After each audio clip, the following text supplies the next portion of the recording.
flashbangs and fireworks going off outside the windows of the mayor's office. We're hearing these loud bangs as she's saying, folks, keep it peaceful. That point is come and gone. That is clear to this point. You see it behind me, obviously. The peaceful part of it is not happening. But here's the interesting juxtaposition, of course, because the protests and the demonstrations are against those federal agents, whether it's ICE, the FBI, Homeland Security, anyone federal agents assisting. LAPD, CHP, and the Sheriff's Department are all distancing themselves from the immigration operations that have been happening. But here's the interesting part and what makes it difficult. When there's violence against those federal officers, when there's graffiti on the street, cars on fire in the street, now it's in the hands of LAPD. Now it's in the hands of the Sheriff's Department. They can't sit idly by and let this happen. Sure seems like they are. This is no longer setting a car on fire in the middle of the street about preventing an ICE raid from happening at a Home Depot in the Fashion District. He's right. So that's the awkward juxtaposition where I think the mayor is kind of playing both sides, but is also being responsive to the fact that while people are upset and they're emotional about what's happening with the federal government, with immigration from the Trump administration and the feds going to businesses and homes in Los Angeles, the LAPD, the Sheriff's Department, the CHP, all the local agencies are towing that fine line where they're saying, we're obviously not part of immigration and anything going on there, but we got to keep the peace on the streets in Los Angeles. And so it's tough because their presence alone is sometimes agitating the crowd. The police presence, the flashbangs, the tear gas, those are provoking the crowd to fire back. But it's tough because police are not part of immigration, but now they're part of these protests and these demonstrations. Another fire? It's a nuanced issue that is playing out in the streets here in Los Angeles, and I think it's important to note folks are trying to be cognizant of the fact and the emotion that the people out here have, but also realizing setting cars on fire, throwing rocks at police officers, assaulting people on the street is not okay regardless of what your cause is. It's a difficult job being mayor. You have a lot of constituencies to tend to. And as she did also say, the mayor said she's for everyone. She wants everyone Is that who I think it is? One side or the other side or the other side. She wants everyone to be okay. She doesn't want to see violence, and she wants to see her citizens maintain their safety and comfort living in Los Angeles. Oh it looks my like God. from Air 7, Tim, I'm not sure you can even see, but it looks like at least 3 of those Waymos, 3 of the 5 have now been lit on fire. Do you see any police moving anywhere in this area? Oh no, I mean, from our vantage point, like I said, we're a little bit removed, right? We're not trying to get too close to that thick black smoke, but I don't see any police officers on this side of the 101. Of course, we're dipped down a little bit on the road here as it curves down into Alameda. I see a lot of bicycles and folks on the street and a lot of onlookers on this side, essentially watching it from this angle. I mean, look at this. There's a city bus driving by. I don't think there's any police anywhere close to this. Whether or not the fire department is coming and how quickly they're coming remains to be seen. They might let this burn out, but obviously in the middle of the street here, a raging fire, cars that were set on fire. It's not the Channel 5 guy? I thought it was because of the mask. To see, obviously, all I really thought it was. Yeah, indeed. Tim, this is Niku. So you're out there and you're just like in the thick of it. The smoke is behind you. Maybe it's not. I guess we'll find out in a couple of days, right? We'll find out. In the air, does it have a distinct smell? What's it like? You know, it's an interesting question, too, because on Friday night, especially when those tear gas was shot from the feds outside the federal building, that is a very distinct smell. You get it up your nose, it burns all the way through your nostrils and gets into your eyes as well. Some of those pepper spray balls that we felt in Compton as well, those are kind of quick bangs. You kind of get a little bit and then you move on your way. This smells like an open dumpster fire. I mean, for better or worse. We could smell it when we pulled up and walked up the street. The thick black smoke is kind of emanating. Thankfully, there's not much of a wind at this point, so it's going straight up in the air, but I think it's a true sense of what we're feeling here is that smoke is kind of emblematic of the frustration, this thick black smoke kind of billowing above these demonstrations. Everyone frustrated at this point and just a cloud of uncertainty hovering over all of Los Angeles these last 3 days. Yeah, I don't know how much you can tell. You're in one spot, kind of separated from everything. I'm just curious at this point whether things are truly escalating in downtown Los Angeles or just a group that splintered off happened to find 5 cars that they were able to light on fire. I think it's a bit of both. Like it's a lot worse than the situation actually playing out on the ground. It's probably a great point, Jory, because that's the quintessential question when you have rallies, demonstrations, riots, if you will. I wouldn't go far as to call it that. I know President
tweeted about riots and looting. I don't know that I would characterize it that way. But certainly when you have groups like this, from what we've seen, Tommy, pan over here to the left here. There's no the vast majority are people taking videos, people waving flags, people walking around, people wanting to be part of the cause, wanting to have taking videos, people waving flags, people walking around, people wanting to be part of the cause, wanting to have their voices heard, and wanting to show the power of numbers and the power how did of this? force. Wait, Certainly did a police officer set here, this car on fire it was 2 dozen, too? maybe 30 agitators throwing rocks, Oh, covered no. head to toe, trying to instigate How could the LAPD police do officers this? and the feds who were there. The vast majority, that's another big explosion, huh? The vast majority of the folks here seem to be those who are walking around, and you have these pockets of people who are intentionally causing some issues. I'm pausing here for a second just to take a see if police are moving up any closer. Obviously, the biggest concern anytime you have a car fire, but especially when you have a car fire surrounded by people standing around, is you have a gas tank full of gasoline, and a fire and explosion here would not be ideal. Some of those explosions, you know, it's interesting, we've gotten used to over the last day and a half to tell the difference between a fireworks like that or flashbang being fired by authorities. Oh my God, a look subtle at all difference, this. and frankly doesn't really make a difference. Obviously one is sent by authorities and the other is fired by, that's another one that's a firework. But these are part of the crowd, intermittent, and a small part of the crowd. So it's tough to describe the crowd as a whole as agitators. I wouldn't even say that, even close to that. Of course but not all of because them are it only takes agitators. a handful of people to light a car on fire, a handful of people to throw fireworks into a line of police officers, a handful of people to vandalize vehicles, to vandalize and graffiti walls, those get the attention, and rightfully so. I mean, obviously you have a huge burning fire in the middle of the street Obviously, here. that's the problem. But it doesn't seem like this is necessarily encompassing the vast majority of the people here. Get the attention? It's just everyone gets caught up in the hoopla as they wanted to come out and kind of voice their, have their voices heard. No doubt. It's a matter of a couple people kind of ruining things for everybody else. What might have been a peaceful demonstration certainly is no longer that. As those cars continue to burn and explode. We've talked about those are Waymos, so they are fully electric. And once the air and the fire reaches those batteries, it will go off like that. It's a very difficult put out. Tim, you okay? You okay? Okay, we'll get back to Tim in just a moment. But again, it looks like at least three. I'm sure those guys are working on trying to set the other two on fire as well. And you can see that material just melting and burning and covering the surface and still continuing to burn on the surface of the street. And we just heard that Tim Caputo was moving, so we'll have a different look, different angle from the protest downtown. But where Tim was standing and we heard those explosions in the background, I think he said it was a combination of the car fire, fireworks, and something else. But right. Well, we did see those flashbangs going off, so it looks like officers are somewhere, unless that is those are just simple fireworks. But we see those poofs of smoke, and those typically are flashbangs trying to disrupt the crowd. And we do see some movement coming now towards the 101 from the top of our screen. So that would be north to south. That would be coming directly from where Tim was standing. I don't know if there's any police activity pushing these folks this way, or perhaps just the smoke. It's getting too hard to breathe. More explosions here from those cars, but we do have a decent-sized crowd watching these cars continue to burn. Otherwise, as Tim said, things do look relatively peaceful at this hour. We saw the folks at Aliso and Alameda sitting down on the ground. We saw the folks at Temple and Alameda just kind of waiting it out. It's broken down to just a couple dozen people at that location. And so things seem pretty, it's hard to say that with three cars burning, but things do seem relatively calm, minus these cars that have been set on fire. Yeah, minus the car fires, things are fine. It looks like this scene is By the way, those Waymo cars are public transport. Like you said, the other You're literally watching your tax dollars go up in smoke. Sitting down, and this is just the worst of it, seeing these three Waymo cars on fire, which hopefully someone can get a handle on them very soon. But again, it's really dangerous for any kind of police or the fire department to even move in on a situation like this. It's a private company. Really handle this gently. Who's paying the private company? It's difficult. It's hard, especially with three. Are there three on fire? Christ, it looks like three are on fire. So far. But there are 5 Waymos in that area. But they've still got 2 left. It's a precarious situation. You want to maintain control and get order back in the city, but if you try and do so too in a certain way, you're going to devolve here into some really bad confrontations. Yeah, so, we wouldn't want that. You know, it's much better there to are let discussions things start being on fire. had right now by law enforcement about how best to handle this situation. Once the demonstrators made their way onto the 101, it took CHP a little bit of time to come up with a plan and how they were able to do that. And here we have the 101 back open again. So same kind of situation here. There's a large group of people. It could turn very volatile if you move law enforcement in there in the wrong way. I don't know why Trump would do this at all. What is just a bunch of people having fun watching cars burn into a massive confrontation and altercation between officers and demonstrators. So it looks like next to that big, the car fire, we have that wide angle. Is that the one on the other side? Is that a closer look at the car fire? Yes. And if so, there's people around there taking pictures, and it's just, they don't even mind all the toxic fumes in the air. But the scene has definitely looked like it's less crowded than what it looked like about 30 minutes ago. So at least people are moving away, but still, really dangerous because, again, these EV batteries, this can explode at any minute. And just the air, I mean, Tim said it smelled like a dumpster fire behind him. Yeah. So. And poor Tommy, his photographer, was back at this location last night with Amy Powell dealing with that. They were hit with tear gas, and so he's back at it again. There's another explosion coming out of that car. We thank all of our photojournalists for being there and our reporters on the ground. This is not easy stuff. It's a very precarious, dangerous situation. We saw one station in town. Their reporter and photographer were basically kicked off of scene by demonstrators. It was unsafe for them to be there. They pushed them out of there. That is why we're being very selective with where we put our reporters on the ground today, because we don't want to put them into harm's way. But simply being on the ground, you can see how volatile it is. Tim was just a short ways away from this and had to move their situation because the crowd might have been moving their way. And you, as a reporter, with a camera there, you don't want to put yourself in a situation where you can't get out and put yourself in harm's way. And it could be so tempting because you really want to show, you want to get the message across and really show these images, these videos of just what it looks like there. But at the same time, you really have to worry about yourself, your well-being. And that's also the case for the police officers that are out there, too.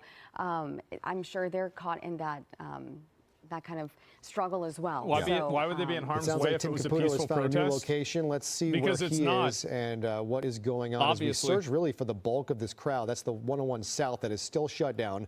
The 101 North is moving freely again, and what a shot from Tim Caputo's camera location. Tim, tell us about what you're seeing now. Well, full disclosure, we didn't actually move locations. We were kind of double parked and had to move the van to let some people out because once we got to this location, what's ended up happening, and no surprise here, Los Angeles Street, cars cannot go down.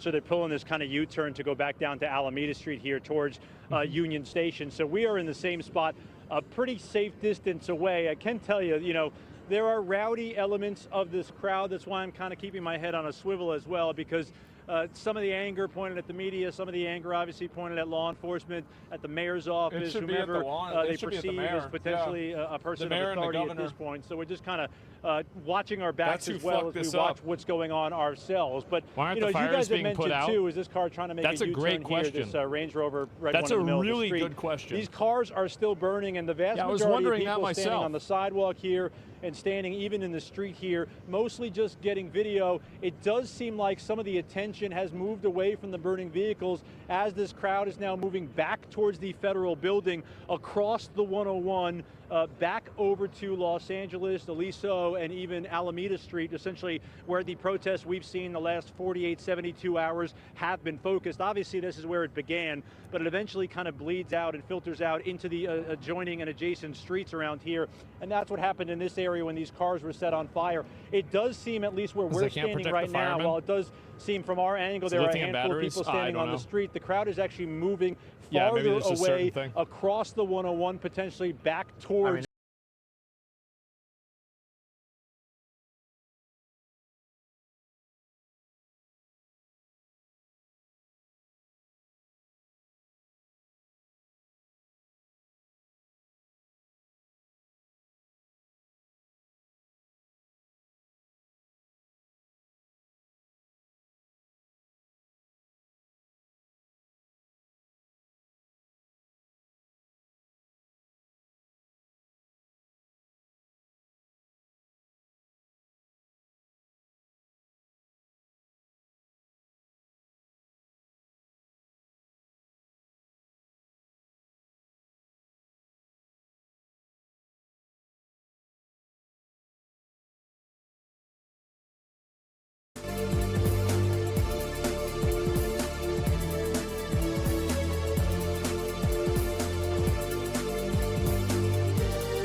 building. torch, It's tough to man. tell from here, and frankly, I'm not going to try to get any closer to show you a closer perspective from it, but it does seem like just from the visuals here, as the fireworks continue to go off, the crowd is starting to move away from these burning vehicles. Hopefully, maybe that gives the fire department the opportunity to get in here and try to douse these flames before any gas tank explodes or anything gets worse here. It remains to be seen because we haven't seen a whole lot of law enforcement or first responders in this immediate vicinity.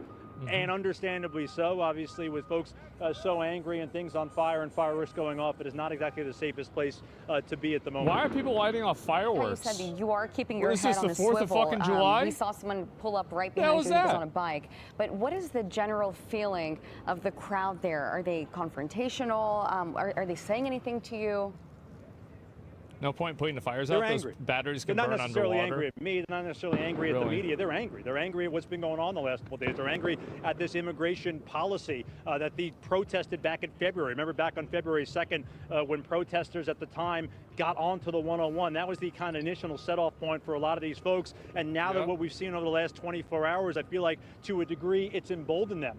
You have the crowd, you have numbers, you have people that are upset, that are frustrated, that are scared, and they want to have their voices heard. He's right about and they that. feel as though the only way they could do it is be as loud and be as disruptive as possible, and they are doing exactly that. I can tell you the vast majority of people here just want to be part of the movement. They want to be part of the resistance. That doesn't necessarily mean they want to be part of assaulting officers, of vandalism, of burning cars. Yeah, but they enable the people that do. But being part of it oftentimes means you get awfully close to it. And I think that's what's happening with some folks here, that you might not want to be part of that car fire. But guess what? When you drive by on your motorcycle and do some burnouts around it, this you're isn't part a of the action resistance. as well. This is a democratic election that you lost. Kind of a show of force, a show of resistance, and it's still going strong.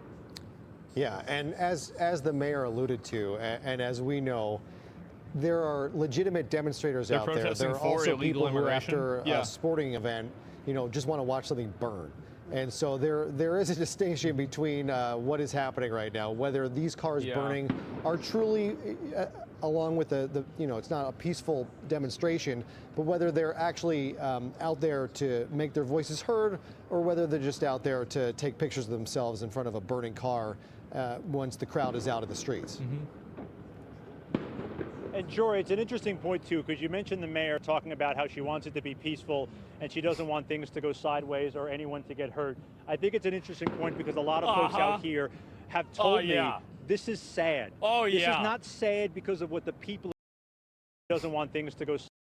Interesting point too, because you mentioned the mayor talking about how she wants it to be peaceful and she doesn't want things to go sideways or anyone to get hurt. I think it's an interesting point because a lot of folks out here have told me this is sad. This is not sad because of what the people are doing. They said it's sad it's come to this. They've reached the boiling point. It's sad that I have to set the car on fire. They want to do something about it. And I think that's what the mayor kind of alluded to as well. Why are you making me set the car on fire? Angelenos for this. She's blaming what led up to make Angelenos do this. And I think that's a subtle but important difference of the folks out here as well, and what the mayor was trying to convey, in the sense that the Trump administration's immigration policies, the ICE raids that have been happening in the last couple of days here in Los Angeles, brought this city to its breaking point, and that's why Angelenos are doing exactly this. And I think that's the sentiment by and large. I've only talked to a handful of people kind of on the outskirts here who said, this is sad. I hate to see it come to this in the city, but something needs to be done.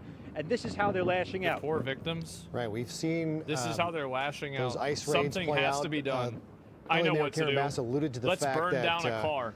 One of them took place at a Home Depot. We saw some in the garment district, and some factory workers were taken into custody. Let's waste tax dollars. It is said by the Trump administration that their focus is on the dangerous, the violent, those who have criminal records, who are in this country illegally.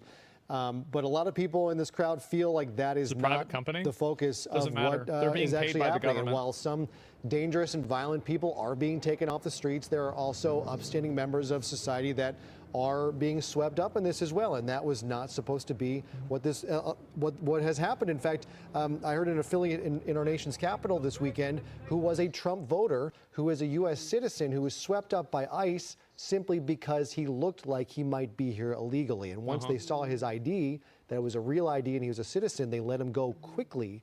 But that is what is happening here under some of these. So you're saying that people aren't just getting randomly picked up and deported insane. for no and reason? I think Tim really said it best. I feel like that pretty much says it, right? Wow, so they thought that a guy was an illegal alien. They checked his ID and he wasn't, and they let him go? Wow.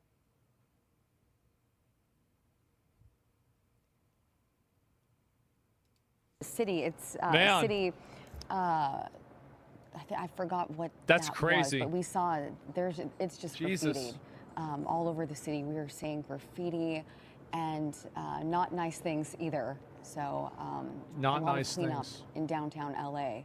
And Governor Gavin Newsom, who is now at odds with President Trump and the federal government over the federalization of California National Guardsmen and women, keeping active on social media, responding to actor James Woods, who posted a video of 2 police cars on fire with the quote, "If I hear one more leftist shill in mainstream media utter the words peaceful protests, I'll throw up." True. To which the governor responded, "This video is from 2020.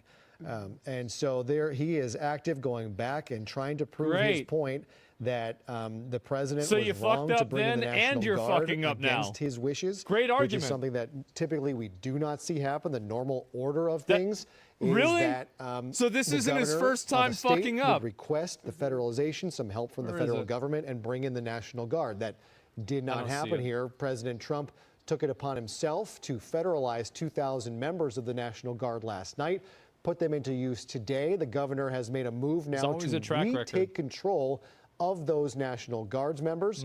And again, we talked about the history in our country He's a of something fuck-up like this veteran. happening. Sure is. Presidents have federalized National Guards members. The last time I think it's happened was the Civil Rights era, when John F. Kennedy federalized National Guards members in the South to allow black students to attend schools who were being met with resistance by the governor, George Wallace being chief among them, and other local governments that weren't allowing federal law to be executed, and it was directly WJFK. harming citizens. That's right. This situation That's right. is not that. Right. It's so different, and it's so hard Really? to see. Like, okay, So usually this isn't history ignoring repeats federal itself. law Let's and look harming back, let's see what citizens? happened.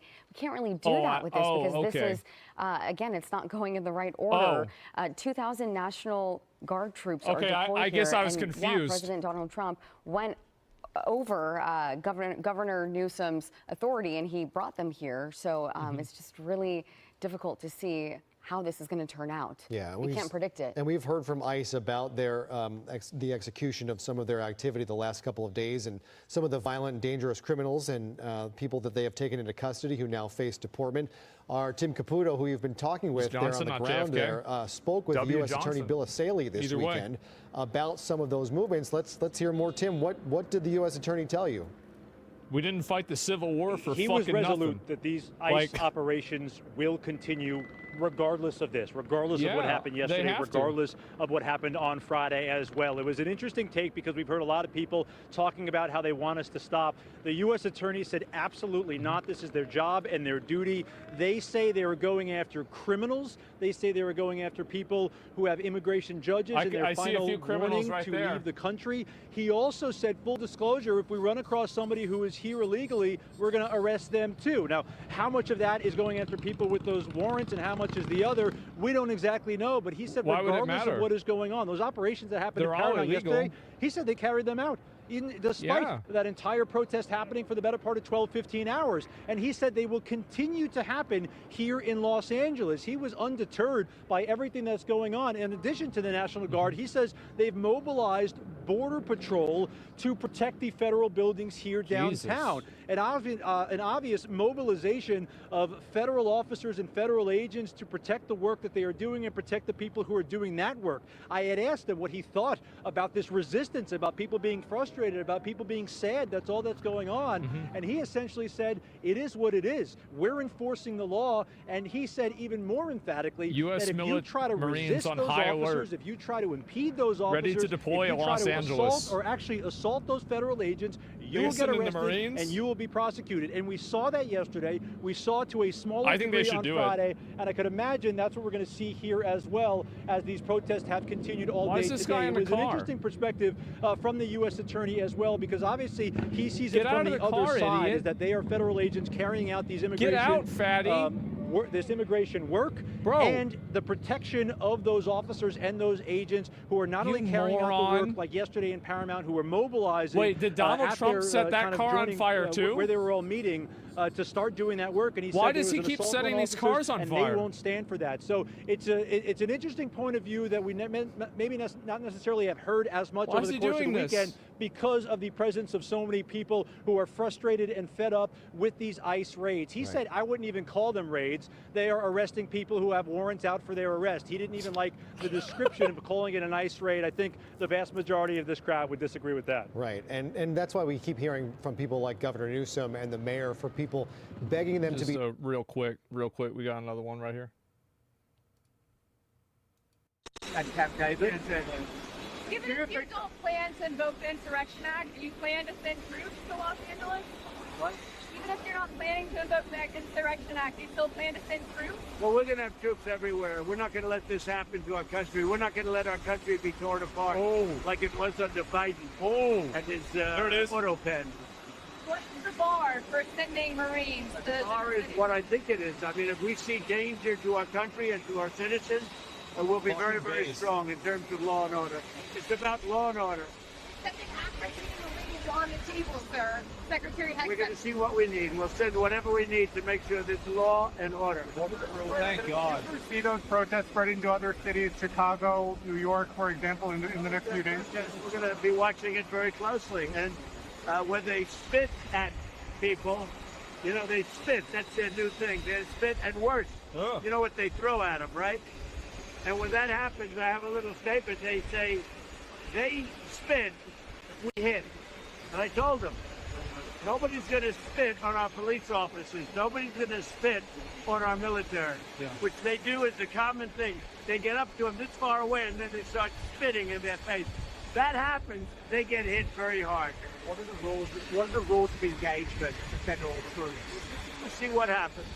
If we think there's a serious insurrection or less than that, we're going to have law and order. Very important.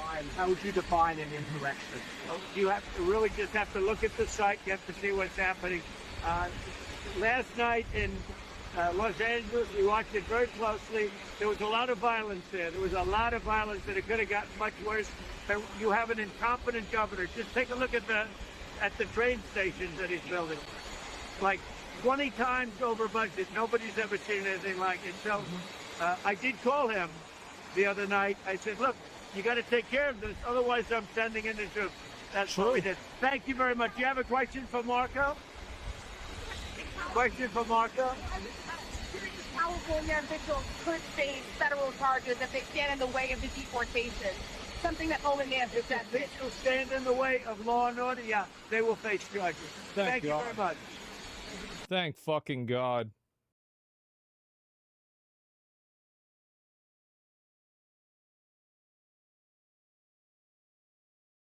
Johnny's time in Israel had come to an end. He got an emergency passport at the U.S. Embassy and flew back. This is the actual emergency passport, right? The actual one. But once again, that doesn't get around a travel ban. Back home to America. From what I can tell, it seems like Johnny wasn't very active for some time. Maybe he needed to mentally decompress from the perpetual turmoil he had found himself in over the No, he was just preparing his next move. Past year. But eventually, whatever money he managed to save up from his streaming days began to run out, and he needed to find a new lucrative way to make money. Rent was due, and he felt there was no better place to farm clips next than in South Korea. On September 27th, 2024, Johnny Somali touched down in the country, but this time was supposed to be different. He had previously begged Kick CEO Eddie Craven for forgiveness, promising that he learned the error of his ways. Eddie, I learned my lesson from the Japan situation. I'm really sorry for anything that I've done to bring negative attention to Kick. I know I go viral a lot. It's not always for the best things, but Eddie, I promise you, I'm trying to reform. I'm trying to change. Well, this request for a second chance seemed to have fallen. By the way, this is Slightly Homeless, who once again was the guy who was kind of blocking for him, simping for him, etc. Even when his own girlfriend and him were being harassed by Johnny, he was still protecting Johnny. So just to call out who that is right now. On deaf ears, it does appear Johnny was making a real effort to get his act together. He was calling himself a reformed streamer, privated his old videos on his YouTube channel, and was even filtering out text-to-speech donations to avoid inappropriate outbursts. So all this does, so what does this show you? He knows how to stream properly and not get in trouble. He knows that. He chooses not to do it. He makes a conscious attempt not to do it. Despite this blatant disrespect, Johnny was still committing to the bit of recently reformed streamer. A short time after trespassing, he sat next to a statue of a woman and made an official statement on his behavior in Japan. I stand with the Korean people. I love Korea. And everything that I did in Japan was for the Korean and the Chinese people. This entire diatribe is already passive-aggressive enough, but the nature of his behavior in this video is much more sinister than you might think at first glance. You see, the statue that he sits next to and eventually kisses on the cheek is called the Comfort Woman statue. It pays tribute to the over 200,000 women and girls who were trafficked into Japanese military brothels during This is one in California, because there's also some around the world. Second World War. It serves as not only a reminder of what took place, but also as a protest to the Japanese government and their refusal to take accountability for the tragedy. It goes without saying that treating a monument of this nature as a prop for a passive-aggressive apology would not be received well by basically anyone. Even though Johnny was making a promise to respect the Korean people during his visit, he seemed to have no problem belittling their criticisms of him in the wake of the clip going viral. I saw that the Koreans were getting mad about that Comfort Woman statue. So I'm like, we might as well make this matter. I think the main Comfort Woman statue is in front of the Japanese embassy. So that is where I'm going right now. That he's right. That's the one that is the most, it's considered the main one. Yeah. So he went to the main one to be the most offensive possible. Even knowing full well what the statue represented, he had no issue continuing to defile the sacred monument. Johnny then again showing he knew what it was, and he did it repeatedly. Made his way to the Japanese embassy, making sure to harass as many people as he could before arriving. Sir, is this legal what you're doing? Is this legal what you're doing? Are you on a tourist visa? No, I'm not. What visa are you on? Are you on a tourist visa? I'm checking. You cannot make money in tourist visa. Once he arrived at the embassy, Johnny... Which actually, you know what's funny? Even he knows that you can't make money on a tourist visa, but he was there streaming on a tourist visa. So he knew, and he's breaking the law anyways. He knows he can't be earning money, and he was earning money. It's very telling. He just keeps telling on himself that he knows what he's doing, and this is just great proof for the court. He figured he might as well kill two birds with one stone and try to get unbanned from Japan. But unfortunately, the embassy was closed for a holiday. He can't get unbanned from Japan. There is a de facto 5-year ban after you're convicted, after you have a punishment, crime in Japan. So despite the fact he only had a fine, it still counts as a crime. He is banned for 5 years blanket. He cannot come back till 2029. So there's no way for him to get that quote unquote lifted. It seems that Johnny's intentions to visit the statue located at the embassy had faded from his mind as he became preoccupied with dancing in the street in a traditional Korean dress and of course being confronted by angry strangers. Let's not bother her. Who the f I bother? Are you a target? Bother her? I can call the police on you. You put a hand on me. I have it on video.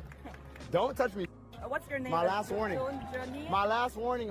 He continued to wander the streets for the next few days, eventually stumbling upon a young woman standing alone on the sidewalk, just waiting to be harassed. What are you scared for? Relax, yo. See, once again, he's only brave when he harasses women and children. This is the type of person he is. He backs down, and with guys, he runs away. He tries to be cool. He's a big tough guy when it's women and children. Why are you putting the phone up like this? Why are you scared like this? Whoa! He decided to follow the woman into the store and continue to harass her until a man stepped in to intervene. Johnny was becoming more reckless, unruly, and belligerent by the day. Once again, possible obstruction there. There's some possible harassment. Seemingly begging to be arrested, confronted, or attacked, in the hopes of capturing his next viral moment. In this clip, an extremely intoxicated Johnny Somali begins spilling food and alcohol all over the floor. This clip is the first obstruction charge. So we've gotten to the point in which this is the first criminal side of this. So this is obstruction number 1. And remember, people were really mad that this was the only thing they brought at first, but Korea knew. Korea had a plan. Korea was strategy. They would start with the easy one, the one that's a layup that Johnny would plead guilty to because he thinks it's no big deal. And then they tacked on 6 more charges. This was just number 1 of 7. And we're not done yet, baby. We're not done yet. While blasting loud text-to-speech donations with no regard for anyone else around him. Unsurprisingly, one of the employees confronted him. And this is the part where it's case closed obstruction. She's telling him what to do, and he's cursing at her and not doing what she tells him to do. Eventually called the police. Luckily for Johnny, it seems he managed to flee the scene before the cops arrived. But something was missing from his content. There was a palpable lack of public transport harassment, which he quickly made sure to correct. Johnny, on a public bus, began blasting loud music and insulting fellow passengers, sparking a massive... Which is another violation of the... This is another obstruction of justice here. So this is another... sorry, not obstruction of justice. Sorry, obstruction of business. So messing with a public bus, disrupting the normal operations of a bus is obstruction of business. This is another one. Of confrontation. Of course, despite numerous people... When the driver has to get up, you've stopped the bus from going. He is charged with this. This is a crime. So what you're watching, this little thing right here, this was a crime. Let me pull it back here. Assaulting fellow passengers, sparking a massive confrontation. Of course, despite numerous people surrounding him and asking him to stop, he continued to play loud music and act like a nuisance. Obviously fed up with his behavior, one of the passengers called the cops, and Johnny quickly made his escape before he could be caught. Unfortunately for him, the police were able to track him down. They're going to be able to find out where he is. It's Korea. There's CCTV everywhere. They know who he is. And he was then placed in handcuffs and arrested. But Johnny wouldn't spend long at the police station, being allowed to leave about 4 hours after being arrested. And this is where he kind of gets cocky. He thinks because he isn't put behind bars immediately, there's no consequences, but that's not true. Johnny was officially spooked, and he was desperate to not find himself in a similar situation as he did in Japan. But the problem is the subway police know me. Now the upground police know me. Let's just leave all these. I'm ready to get out of here. I'm gonna get a ticket to Thailand probably tomorrow, if not the next 2 days. Despite claiming that he intended to flee to Thailand, he did no such thing. Instead, he decided it was better to continue provoking the Korean people, specifically returning to the Comfort Woman statue outside of the Japanese embassy and making abhorrent gestures to it. I brought the baby oil to this. I brought the baby oil. I was about to P. Diddy here.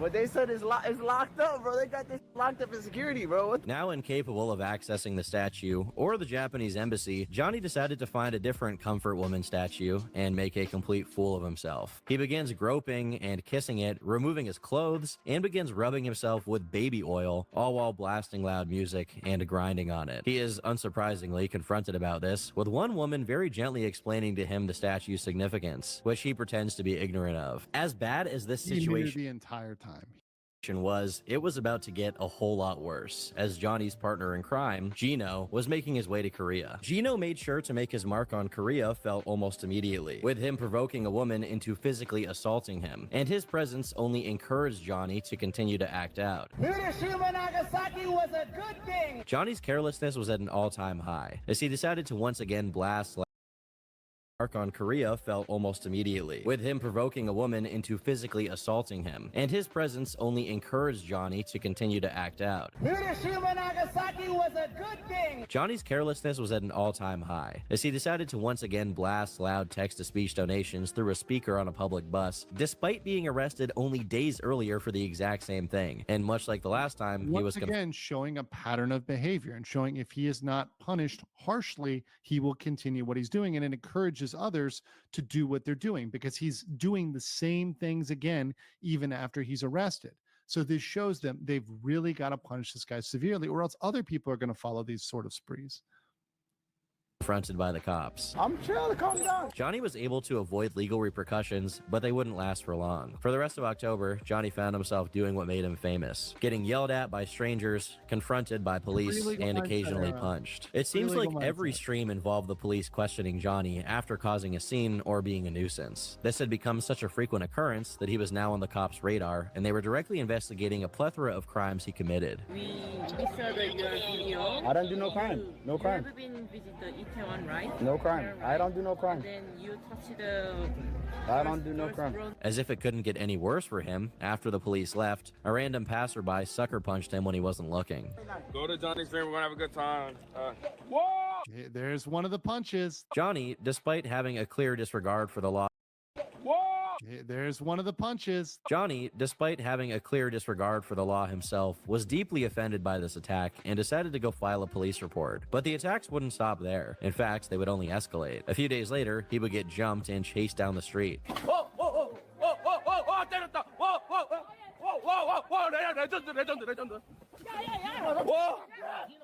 The following day, another Korean live streamer attempted. This is Jungman. So this is the one he calls the whale.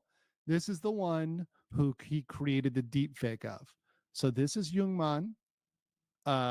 He's the one. There's a deep fake of him kissing Hank, and this is the one who I interviewed. I haven't aired the interview. I may air it. We may watch it together. Maybe. He calls him the whale. He calls him the beluga. He calls him the fat one or whatever. But he made a deep fake of him. And Jungman said to me, and I played the clip, that he is not dropping the deep fake charge. So there's no way that he's going to let him go. To stream snipe Johnny in the hopes of attacking him. Johnny 어딨어? A few days after this, Johnny was confronted by yet another Korean YouTuber. That's Yu Dalgun, the UDT member, essentially a Korean SEAL. I interviewed him, really base dude, knocked him out pretty much. Nearly knocked him unconscious. 어디가? What you mean? 어디가? Oh. It appears that both men were arrested and taken into custody, but released a short while later. You may be wondering what exactly is going on. Previous physical attacks against Johnny seem to happen in a spur of the moment, but these encounters seem much premeditated. Well, that's likely because a bounty was placed on Johnny's head. Specifically, a 1 million won bounty was placed for anyone able to knock 1 million won is like $700, guys. So just so you know. Johnny Somali out cold, and tons of YouTubers were trying to claim the prize. As if staying in a country full of people who want to kill you isn't bad enough, things got even worse for Johnny when an arrest warrant was placed for both him and his bodyguard's arrest. The charges included obstruction of business and violations of the minor. This is actually not correct. So this is where Turkey Tom makes a mistake. Hank has not had anything issued against him. So that's a mistake that he makes. So I don't know where he got that information from, probably from like a bad source, but this is actually incorrect. Hank, nothing has hit Hank so far. So just FYI.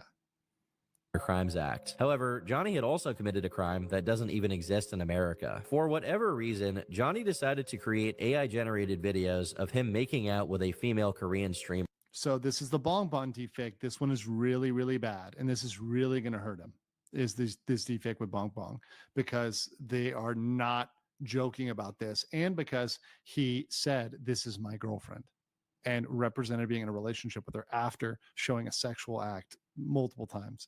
South Korean law states that the creation, distribution, or possession of non-consensual AI-generated explicit content is classified as a sexual crime. Legal experts have confirmed that this offense carries a mandatory prison sentence of up to 7 years. This means that Johnny was also facing charges of sexual harassment. Seemingly with no hope of escaping, it seems that Johnny and his bodyguard turned themselves in. A few days later, on the 8th of November... By the way, bodyguard, calling Hank a bodyguard is being very generous.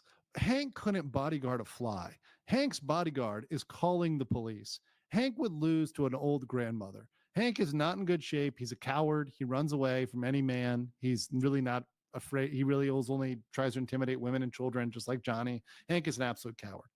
He will not fight anybody.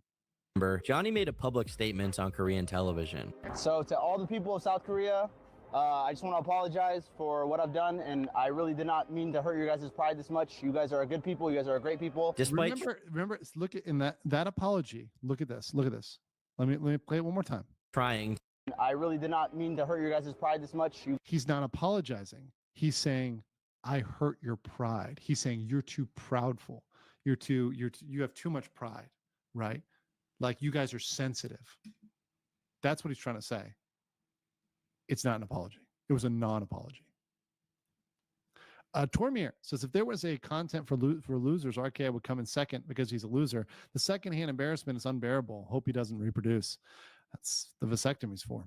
Pirate Skeleton says for $4.99, Korean police really handed him the metaphorical rope and his behavior, knowing full well he wasn't going to behave. Conspiracy says 1 million won. If I had $700, I could actually get 1 million bills or coins or whatever one single won is. I mean, you could.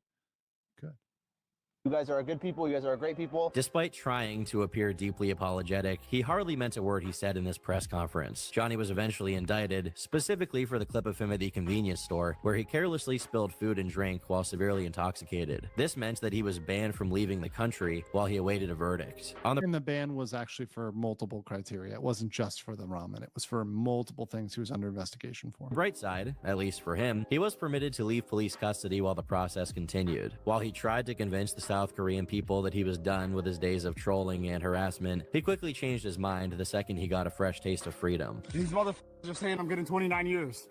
Y'all not gonna catch me alive. Dennis Rodman? I'm the next Dennis Rodman. Oh. By the way, this is fully within South Korea. This is actually the wall, the old wall that is by Bukhansan. So this is not North Korea, South Korea, guys. Seemingly with nothing else to lose, Johnny became more reckless than ever, persistently posting to his Instagram and TikTok accounts, egging on local prosecutors, his detractors, and the Korean people. This was really the only content we would get from Johnny for the next few months, and he would be almost completely radio silent in January and February. Which is not necessarily true. We know this because he was making a lot of comments in his Discord. He was doing a lot of things. So we had a lot of stuff to cover because he was talking during those months, and he was talking us, he was talking other people, he was causing a lot of issues. So while I know Turkey Tom thinks, maybe there wasn't any viral things happening, a lot was happening in those months, and we have a lot that was going on behind the scenes in those months, which is becoming legally relevant. February of 2025. The only notable moment during this time period would come on the 17th of February, where Johnny would post a new video wearing a suit, a blonde wig, and a Make America Great Again cap. I am part of the criminal nuisance live streamer gang called CX. We are ran by our top leader, Ice Poseidon. This was, of course, to try to get Ice Poseidon in trouble, try to get Miskiv in trouble, and try to clout Jack in. Once again, Johnny cannot stay silent for multiple months. This is why I am confident, ladies and gentlemen, that Johnny Somali will do something before August. He physically cannot help himself. He cannot help himself. He will do something before then. He just has no self-control. He's addicted to the clout. Leader of CX and Miskiff, the leader of OTK. We are part of a live streaming international criminal mafia. Johnny comedically shifts all of the blame to Ice Poseidon, claiming that he is the leader of their group and the main reason he even went to Japan in the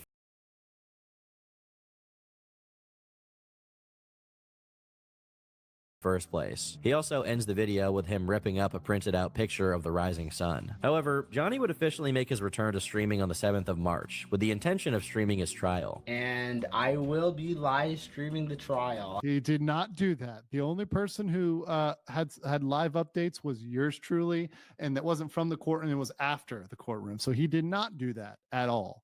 I will be live streaming before, during, and after. It's time for a redemption arc, a Johnny Somali redemption arc. I'm going to try to become a better man. However, it seems that he showed up late and drunk, and it was postponed. This story is corroborated by the... It was not postponed. So this is another little thing to be correct. The trial happened an hour later. So he was an hour late. It wasn't postponed to another day. It was just delayed a little bit. And yeah, Atozi was there. So was I.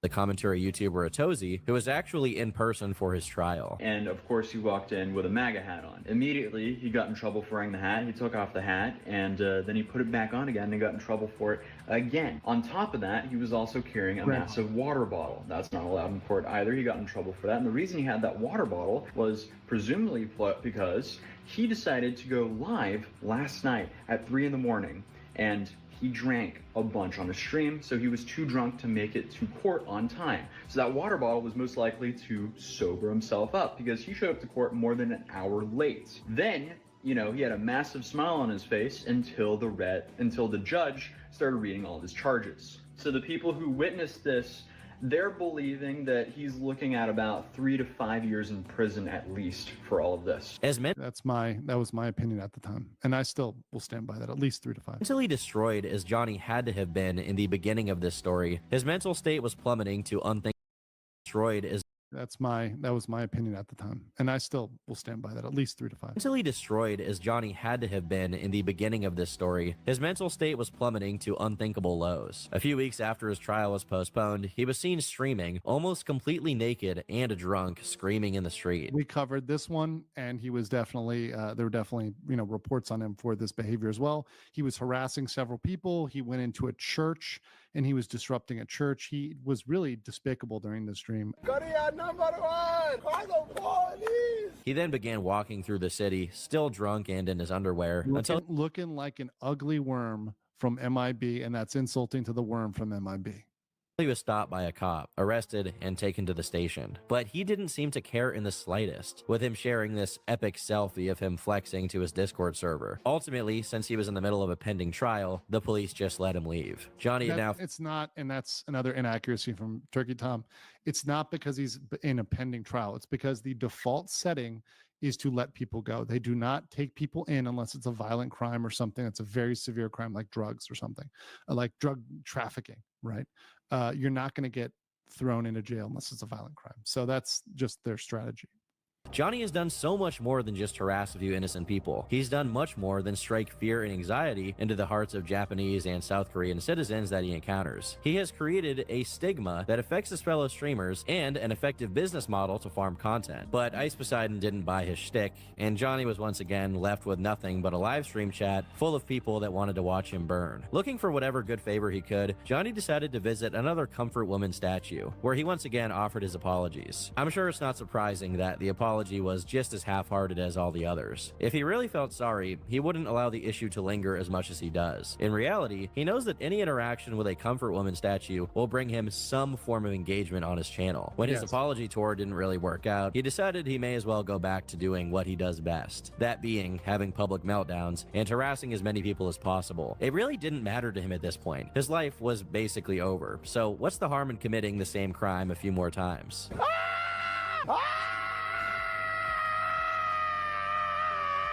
He's really not even trying anymore, and it's hard to say that what he's doing is worthy of being called content. When he was initially disrupting... As he would say, it's non-tent.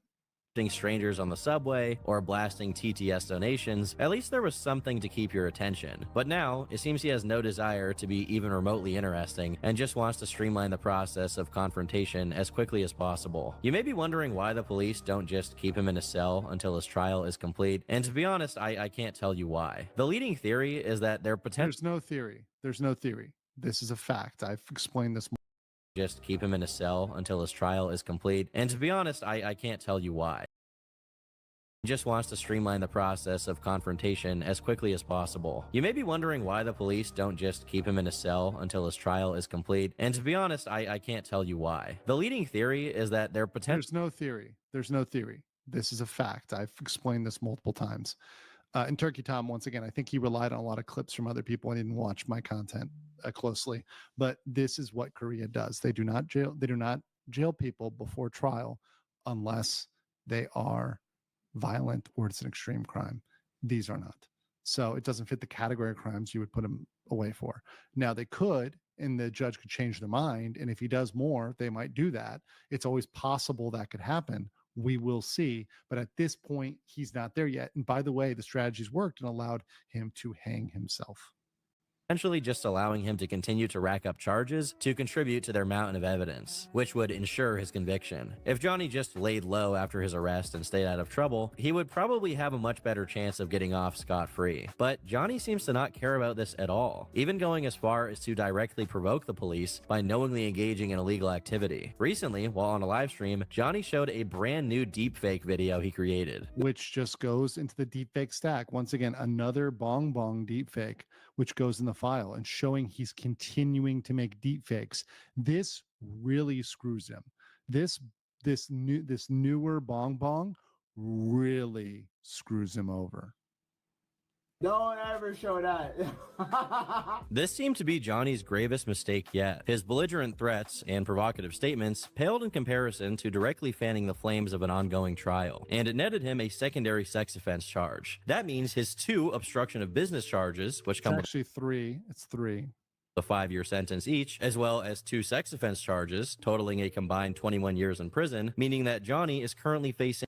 So that was the old estimate, and that was before we figured out the sentencing guidelines. It's now 12.5 now that we figured out how to do it correctly. So this was me scoozy, and it's my fault because at first I didn't know those guidelines either, and we thought it was 31. It's now 12.5.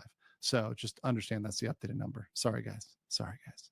Over 30 years behind bars. Of course, as things only get worse and worse, Johnny has less incentive to parse his words or bite his tongue, in the hopes of sparing himself further consequences. For example, Johnny has publicly threatened that if he were to hypothetically be infected with HIV or AIDS, he would become a super spreader, meaning that he would be, in essence, a biological terrorist and attempt to infect as many unsuspecting victims with the disease as possible. Including me. He threatened to stab me with an HIV needle.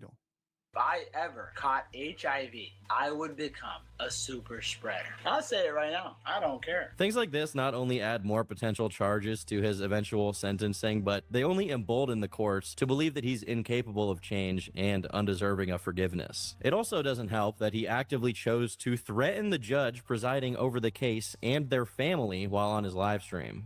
The judge, the prosecutor, y'all can suck my ass. Yeah. Suck my soft. Causing anxiety by carrying a fish. Tell the judge you can suck my dick. I'll bring a fish. The judge is going to hear that. Mind you, the judge is getting all of this. The judge 100% is getting this evidence, is getting this video. Have fun, Johnny. To your mother's house. I don't care. His most recent appearance in court took place in May of 2025, where Johnny pled guilty to all of his charges. Thank you. This is, of course, courtesy of Legal Mindset. It's my graph, baby. He didn't plead guilty to everything. That's wrong. He pled guilty to only some. This is actually the not even the right one. They're using the wrong table. He pled guilty to 2 of the obstruction, 2 minor crimes act. We still got 1 obstruction and both of the deepfakes that are not guilty. Except the charges relating to the deepfaked videos. This is likely because the bulk of his sentencing comes from those crimes, and if they go away, he could potentially shave 21 years off his sentence. But somehow, even with 1 foot basically in a jail cell at this point, Johnny Somali still can't help himself. Take, for example, the female streamer that he made the AI videos of. He's actively tried to intimidate her into silence by implying that some kind of legal repercussion may be in her future if she continues to push the issue in court. Guess who's getting charged too? Like, I can drop really knowledge on you, bro. That stupid Bong Bong. She showed that image as well on her stream, right? So guess who went to the police station? I put charges on Bong Bong. Bong Bong getting charged too. Like, I'm not playing. Obviously, it's ridiculous to think that she could be held legally accountable, considering that she didn't create the deepfaked images, and the only reason she had them in her possession was because Johnny publicly distributed them. For now, Johnny's story ends with a question mark, as the internet waits with bated breath to see when he'll be thrown in jail and for how long. Even if he were to plead guilty to all of his charges, there's no guarantee that he would be given the max sentence. There's no guarantee, but also it's not going to happen anytime soon. Very real possibility that he'll not only be a free man sooner than we think, but also that his reign of terror is far from over. That's not true. So he's not going to be free anytime soon, even if, and I'll stop it here because that's kind of the end here. But even if this was the pleading guilty and he pled guilty to everything, he would still have at least 6 months, likely 4 to 6 months of trial left for him. So he's not going to get out of there likely before 2026, even if he was let off easy, right? Even if it's a slap on the wrist. So that was Turkey Tom. Once again, a well-produced, I think he did a good job of producing it. The production effects are good and some of the general background is good. Where he slips up is getting the details of the Korean legal process and some of the charges and some of the later stuff wrong. So a little bit sloppy at the end, but other than that, the general production and backstory, good job. So good one. If you want to go over there to his channel and like the video, leave a comment, tell him you saw it from Legal Mindset, feel free. But definitely that's why we go into the fine details, because they matter and because they're relevant. So cool stuff. Really good A+ production value there. Really good music and background and everything, and good censoring to make sure it's okay for YouTube. One of the reasons why we get in trouble is because we don't always censor stuff. So some of our videos get put in the naughty camp. So all that stuff is good for YouTube.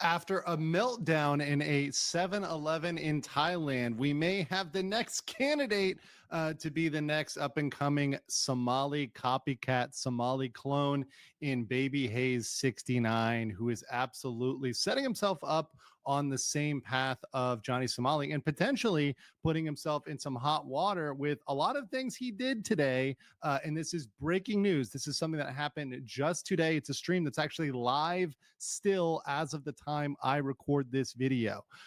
As of what he did today could get him in hot water. There's a lot of stuff that could potentially get him in trouble. Of course, I'm Andrew Esquire, American attorney, and this illegal mindset where we teach you to be your own judge. Now, I do cover all sorts of nuisance streamers, whether it's Johnny Somali, Vitali, and I am dedicated to ending the plight of nuisance streamers all across the world, particularly in East and Southeast Asia. And there's nothing more near and dear to me than the Kingdom of Thailand. So when I see somebody here in my backyard acting rude, disrespectful, and not only that, but potentially breaking some rules here, disobeying staff and disrupting a business, harassing people, harassing women, my ears get perked up and legal mindset pays attention. So in this video, you're going to see a video taken once again. This is today, footage today of the kick streamer Baby Hayes 69 in Thailand, in Bangkok, Thailand. And he's going to do a lot of things that could potentially get him in trouble. Now, in this version, because this is a fast facts, I'm going to play the video without comment until the end.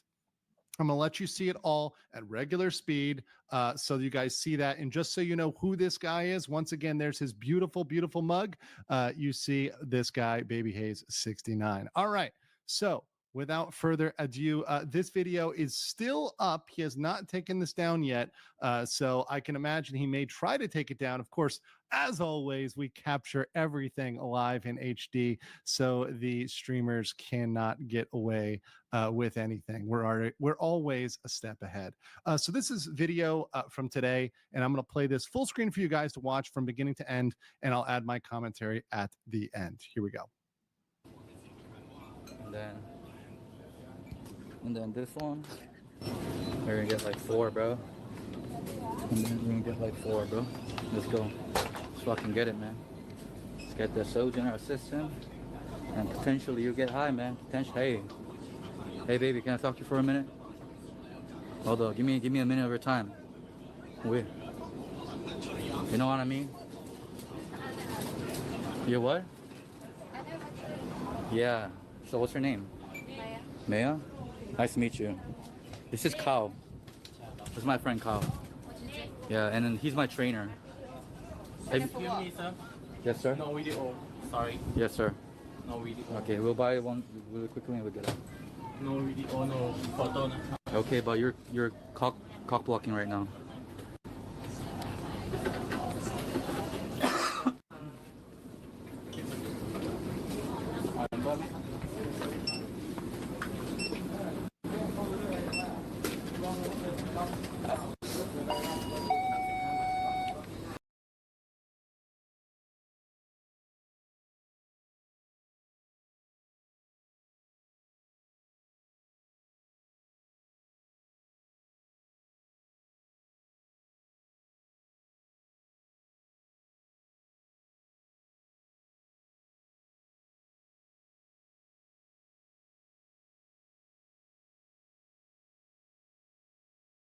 Tear All right, gas let's see it. has filled the air as protesters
protesters clashed with police last night in Los Angeles. At least 45 people were arrested last night. That's way too little. Like, there's got to be hundreds of them doing crazy shit like this. Like, you only arrest 45 people. What the fuck is going on?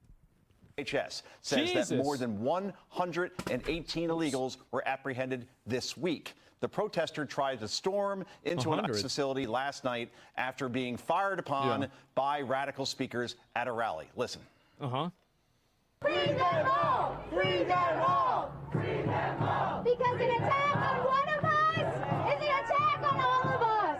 I love how they're just like openly promoting like racial, like basically like racial identity politics. It's like, well, you know, because some people are illegal here and I mean, and who knows whether they even came from the same country. It's so retarded. Los Angeles does not back down for that kind of fight. Continue fighting until we reconstruct every single institution from the ground up so that we can grant full amnesty for all immigrants. Demand full compensation for all of the victims of this criminal injustice system. What's going to change this is organizing, and not just any type of organizing, militant organizing.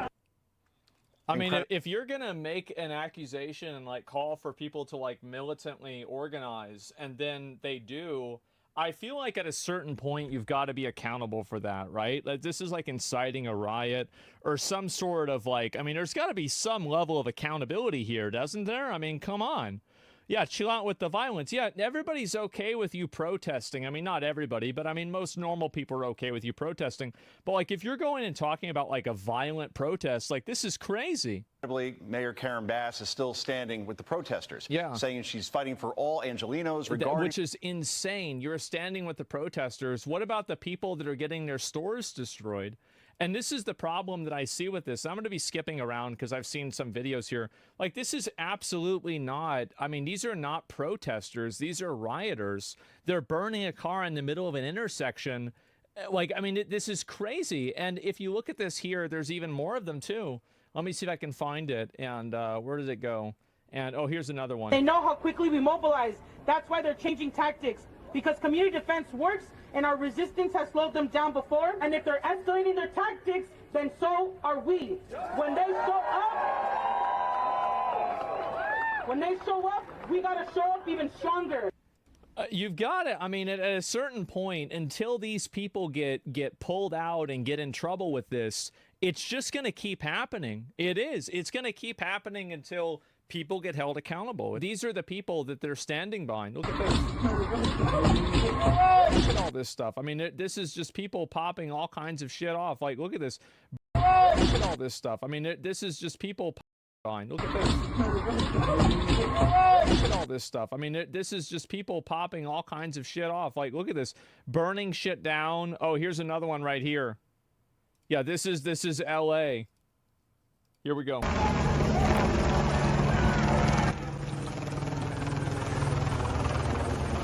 Look, they're setting shit on fire. Like, what is it? Like, a mostly peaceful fire? How does this happen?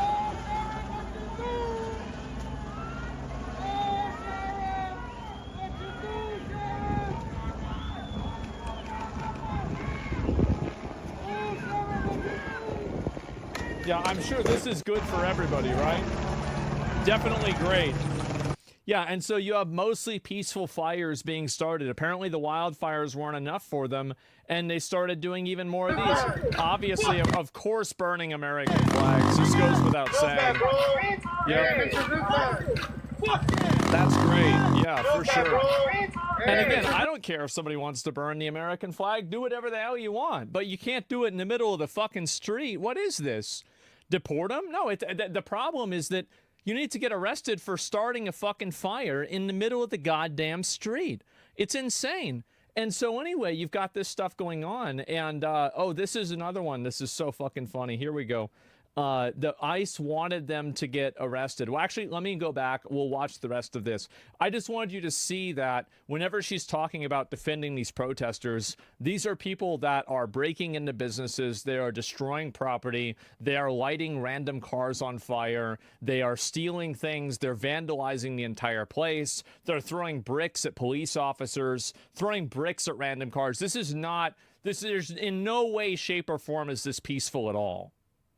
It's crazy. No, you don't understand the historical context. Yeah, for sure, man. The historical context of throwing a brick at somebody. Regardless, of immigration status, and doubling down that LA is a city of migrants, leaving out the illegal part. But the people... Yeah, and this is the problem, is like, I don't think these people realize what I think they're going to do is they're going to create a form of xenophobia that's going to push against all migrants and all immigrants in general, because their refusal to create a distinction between legal and illegal immigrants, I think that people will play into that, and they will just want all of the immigrants removed in general, right? And that's what I've already seen happening, right? And you saw this in, like, you know, a micro version of this with the H-1B visa thing. And so the problem is that they're actually putting a lot of these immigrants that are legal immigrants in the country, they're putting them at risk, and they're putting their status at risk by intentionally conflating them with actual criminals that came over illegally. It's insane. As Karen Bass are threatening ICE agents, spray painting death to ICE on dumpsters. Gavin Newsom also weighing in on the riots and blamed them on, get this, President Trump, accusing him of tearing families apart. And this is on Friday. So, I mean, this is to be aired 2 days ago, right? Donald Trump's chaos is eroding trust, tearing families apart, and undermining the workers and industries that power America's economy. Well, I mean, here's the thing. I mean, I don't know really what is this is Donald Trump's fault that you have a bunch of illegals in your state that are lighting things on fire. Donald Trump made them light things on fire? Like, I don't think so. What a ridiculous thing to say. And this chaos has now spread to New York City today alone, as protesters organized in Lower Manhattan. I cannot wait till they bring in the National Guard and put these people in jail. This is such fucking savage third world behavior. I don't know why Americans are expected to tolerate this for even an hour. Like, I think immediately they did. I know, but like, it should have happened immediately. Joining us to break down everything in terms of these protests is border czar Tom Homan. We're gonna go. Tom, how is ICE responding to these protests? And thanks for joining us tonight. Look, we're going to continue doing our job. And yesterday we got 118 arrests. You know, I was out here yesterday to kick off this operation. Yeah. And what people aren't talking about is ICE served, you know, several warrants yesterday. These were criminal warrants. This is a criminal investigation. And these people don't care about that. They don't care about the well-being of anybody. They just care about pushing their ideas and feeling good about doing it.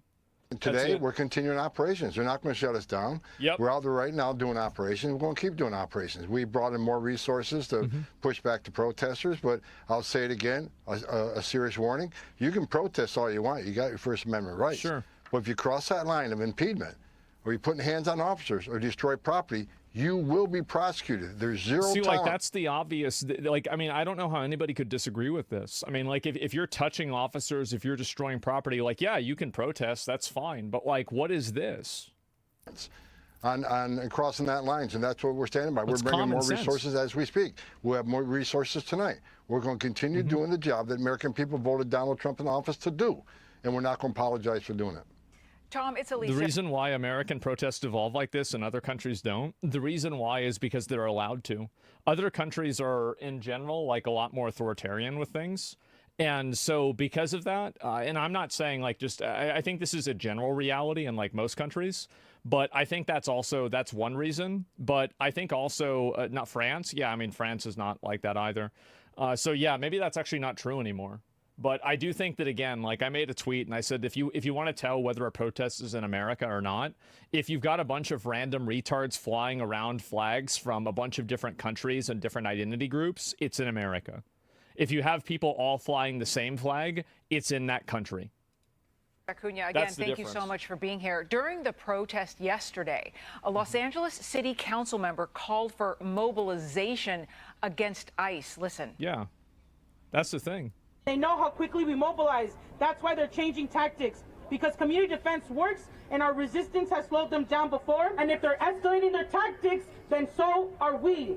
When they show up, when they show up, we gotta show up even stronger.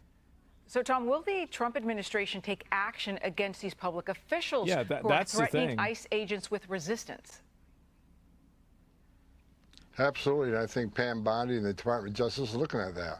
And they've been looking at a lot of things. They were looking at the Epstein files too, and where are they? Like, I don't want to hear looking at it. I want to see it happening.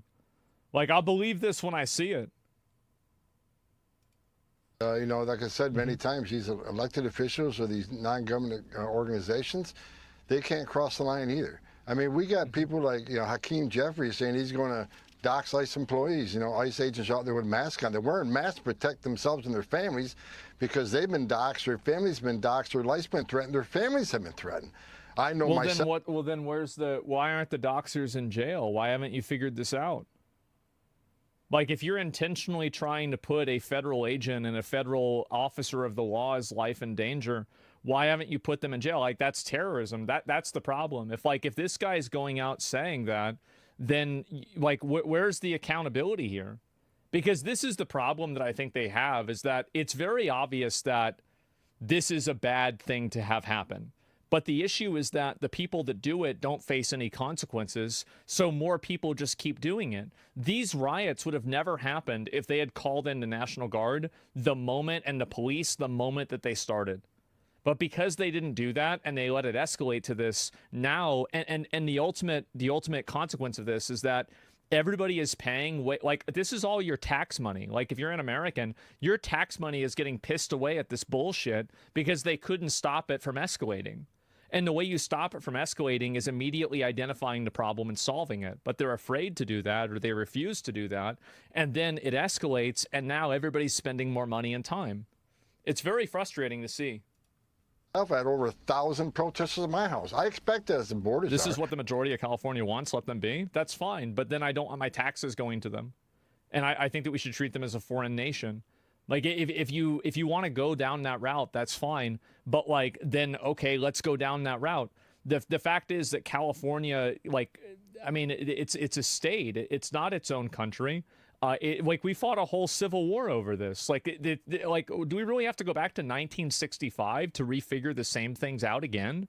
I don't think that we need to.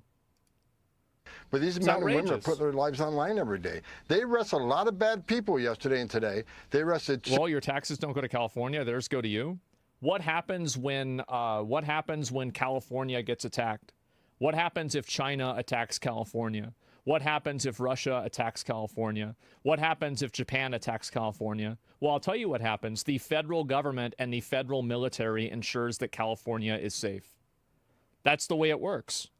And so you're saying the federal taxes don't go to, like, California. It absolutely does. They enjoy a complete privilege and absolute certainty of protection because of their existence inside of the United States and because of their protection under the United States military. That's the reality. Child sex offenders. They arrested people convicted of robbery. They arrested public safety, not only significant public safety threats, but national security threats. They arrested gang members. We're making Los Angeles safer. And Mayor, somebody says a lot of people in California don't support this. I know. I know. Like, listen, like most places, it's not like 100%, 0% one side. I get that there's a lot of Californians that think this is fucking ridiculous too, and I get it. It sucks, and I think that everybody can commiserate with you. Yeah, it sucks that your government is like this. Mayor Bass ought to be thanking us for making her city safer. Yeah. And the term migrant, as Joe Concha rightfully said earlier, they're illegal aliens. There are illegal aliens in this country, and we welcome. We're the most giving country in the world. But these are illegal aliens who committed a crime by crossing this border illegally, then yet committed another crime. Again, yesterday's about a criminal investigation into money laundering, tax evasion, and some of the funds going to cartels in Mexico and Colombia that fund their operations of sending narcotics to this country, killing American people. This is about enforcing the law. And again, we're not going to apologize for doing it. We're stepping up. She says they're going to mobilize. Well, guess what? We're already ahead of the game. We're already mobilizing. We're going to bring National Guard in tonight. We're going to continue doing our job. There it is. We're going to push back on these people, and we're going to force the law. Tom, it's Thank fucking God, bro. I've been waiting on this forever. This is what they should have done back in 2020. And I want to ask you a little bit more about these Democrat demands that ICE agents be unmasked. Some Democrats are saying that if they don't unmask, they're threatening to dox them. Listen to this. I don't know of any police department that routinely wears masks. We know that there are other groups that routinely wear masks. NSC 131 routinely wears masks. Sending masked men to snatch, kidnap, and disappear immigrants of all legal... To disappear them. I love the language there. It's always the emotion. Masked men to snatch, kidnap, and disappear immigrants of all legal... To disappear them. I love the language there. It's always the emotional escalation of the language.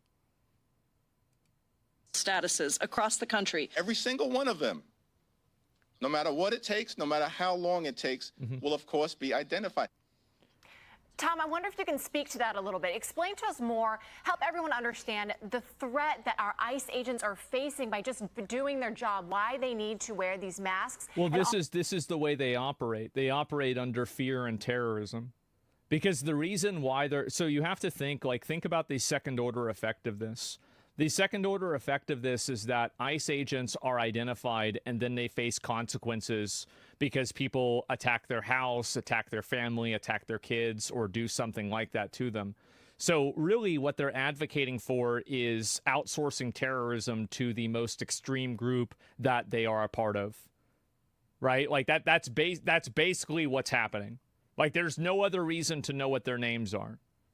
It's straight up terrorism. It is. And I think that really, I mean, in my opinion, if these people are releasing the names of the ICE agents, I think try them for terrorism. I think do it. Like, and especially if they're public officials. Because, I mean, I don't know about you guys, but I'm really tired of public officials doing things that they shouldn't be allowed to do and getting away with it. I think we need to bring back a higher degree of accountability. I'm so sick of this. Treason, not terrorism. If you want to, if you think you can charge them for that, I would be in favor of it, but I don't think you can.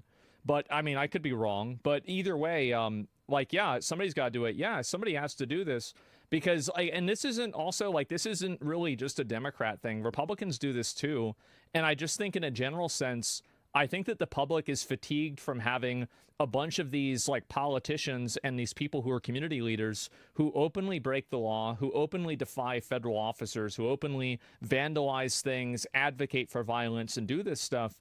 And there's seemingly no consequence for it at all.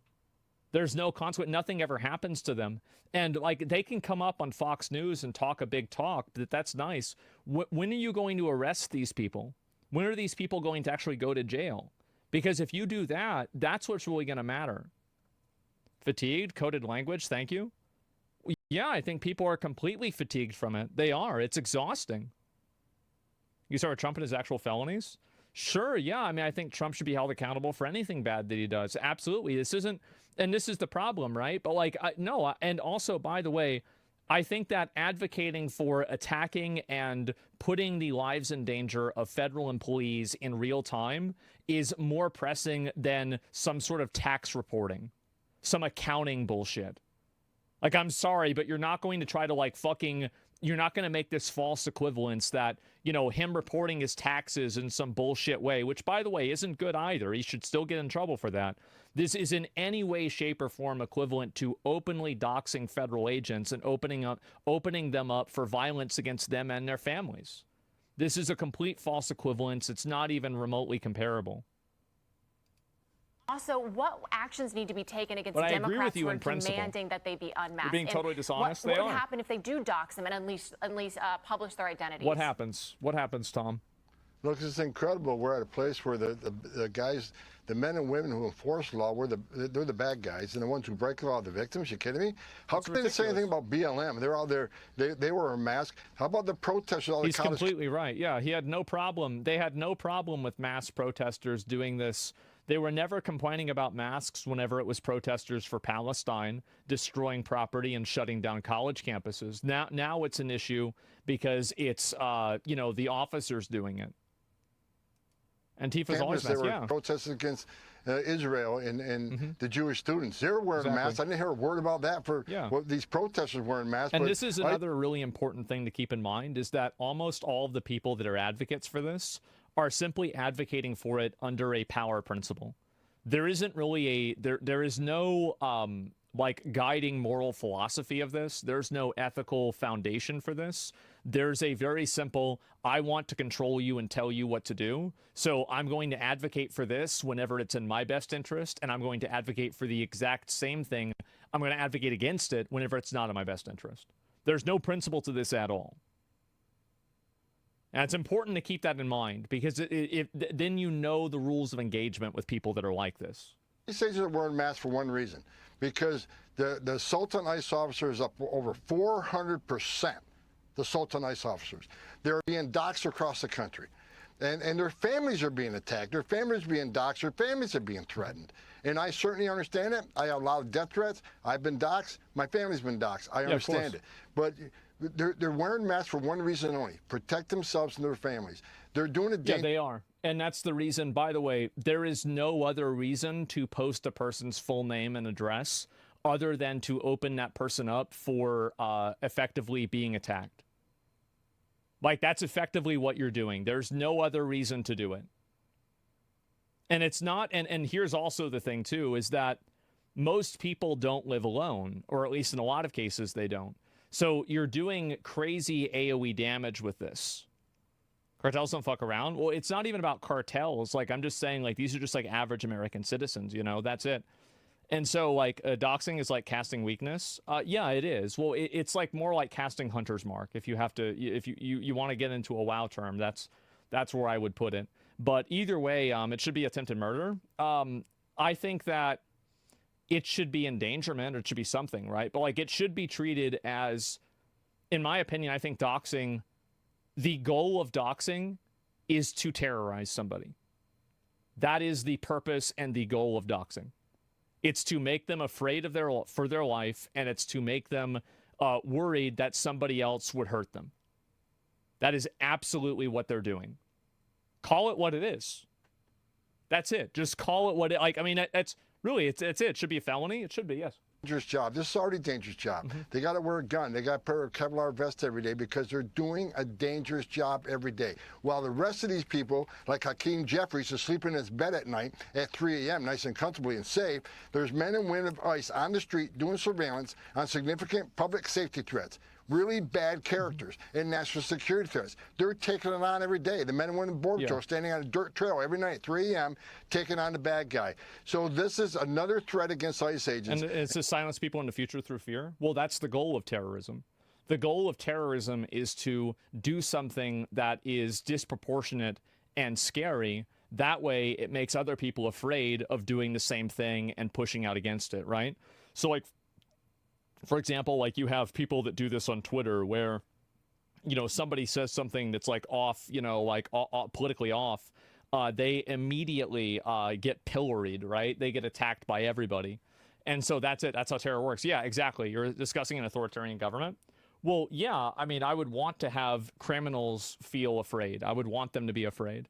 But the issue is that, and this is the problem, the reason why you call it vigilante justice is because it's not actual justice, or you could just call it justice.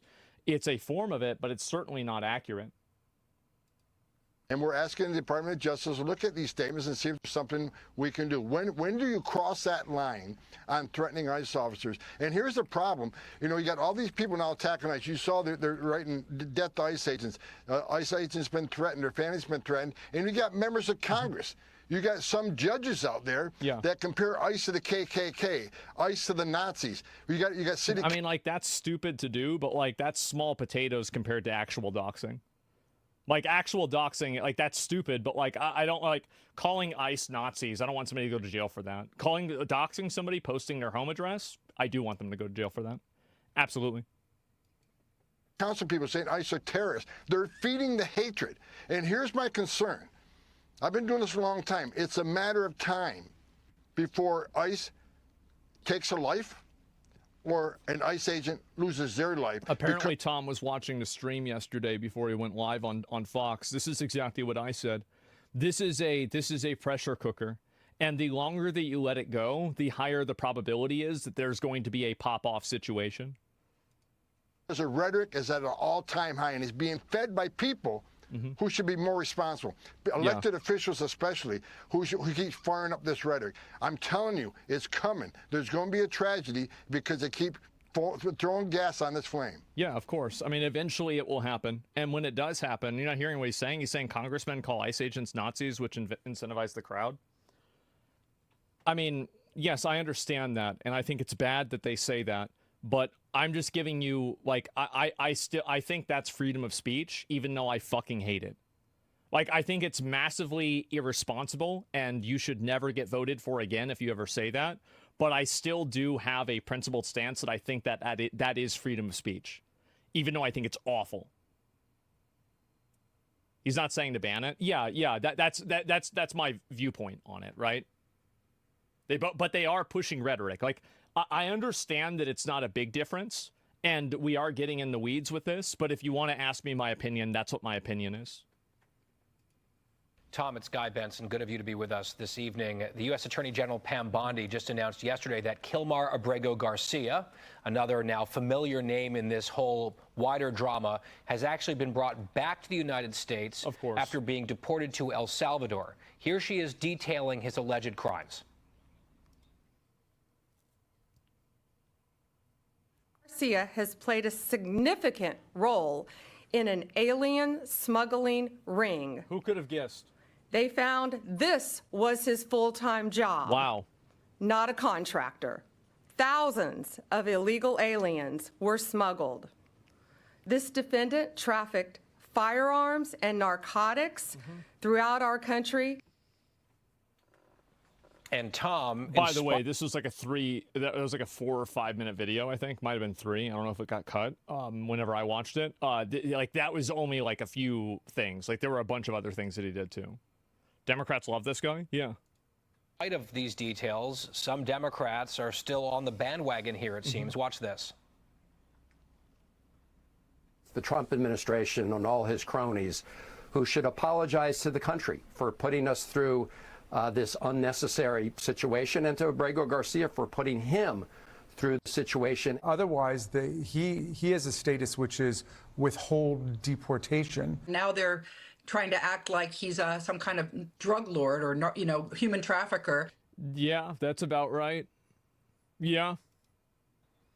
So, Tom, I posted this image on X yesterday showing how some in the liberal media just insist on calling him the Maryland man or the Maryland. Well, it's intentional dishonesty. And that's the problem, right? I mean, and also pedophile. Yeah, there was something with an underage person as well. I don't know if that was confirmed or not, but yeah, there was something. And father, there's a big exception there on your screen, which is Fox News. And as you just heard in that montage, Senator Chris Van Hollen of Maryland, the big cheerleader for this man in Congress, went on national television, if CNN qualifies, and said that the president of the United States should apologize to Kilmar Abrego Garcia. What's your reaction to that? Van Hollen's an embarrassment to the halls of Congress. He went over and collared an MS-13 gang member. He right. A designated terrorist, a wife beater, and a public safety threat. And as we continue to do the investigation, now he's a human trafficker who trafficked not just guns and weapons. It's like an onion, and it just keeps getting worse. There's so many more layers to it. Oh, well, wait a minute. Okay, he's part of MS-13. Oh, well, he also beats his wife. Wait a minute. He's also trafficking people? Wait, what's this thing that he had with an underage girl? Wait, what is this? Oh, there's drugs too. Wow. Trafficking. That's crazy.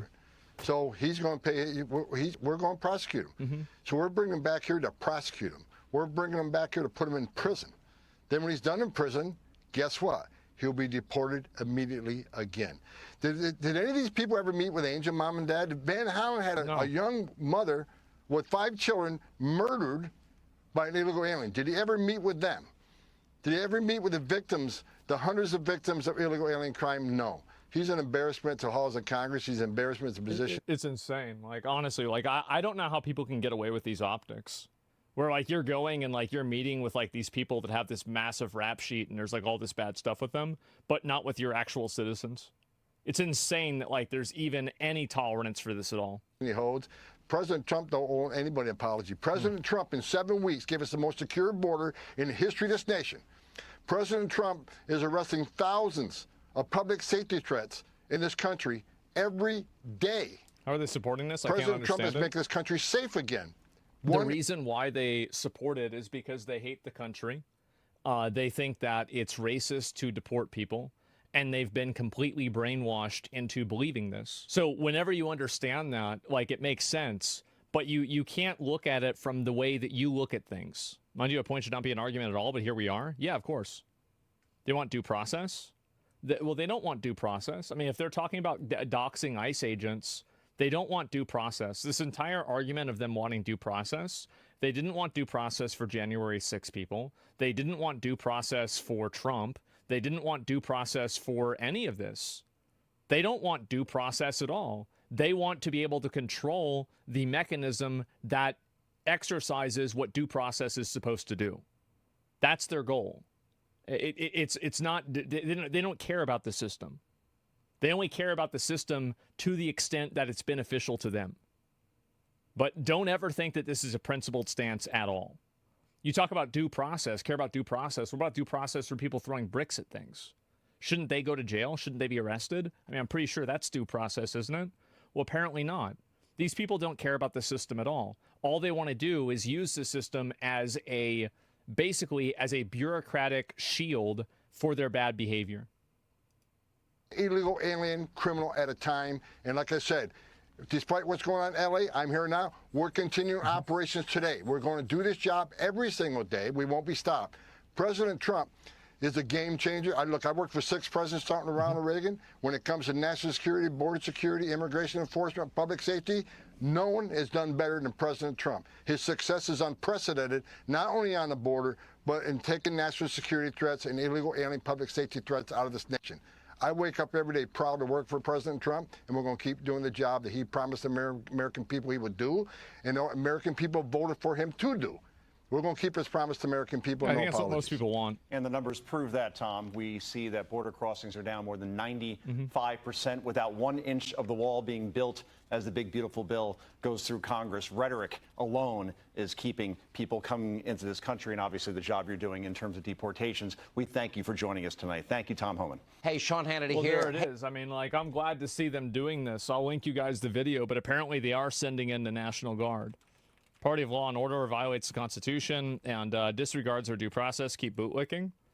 It's not bootlicking to want people that are illegally in the country and destroying property to go to jail. This is not bootlicking. This is common sense. This is common sense that 95% of the country agrees with.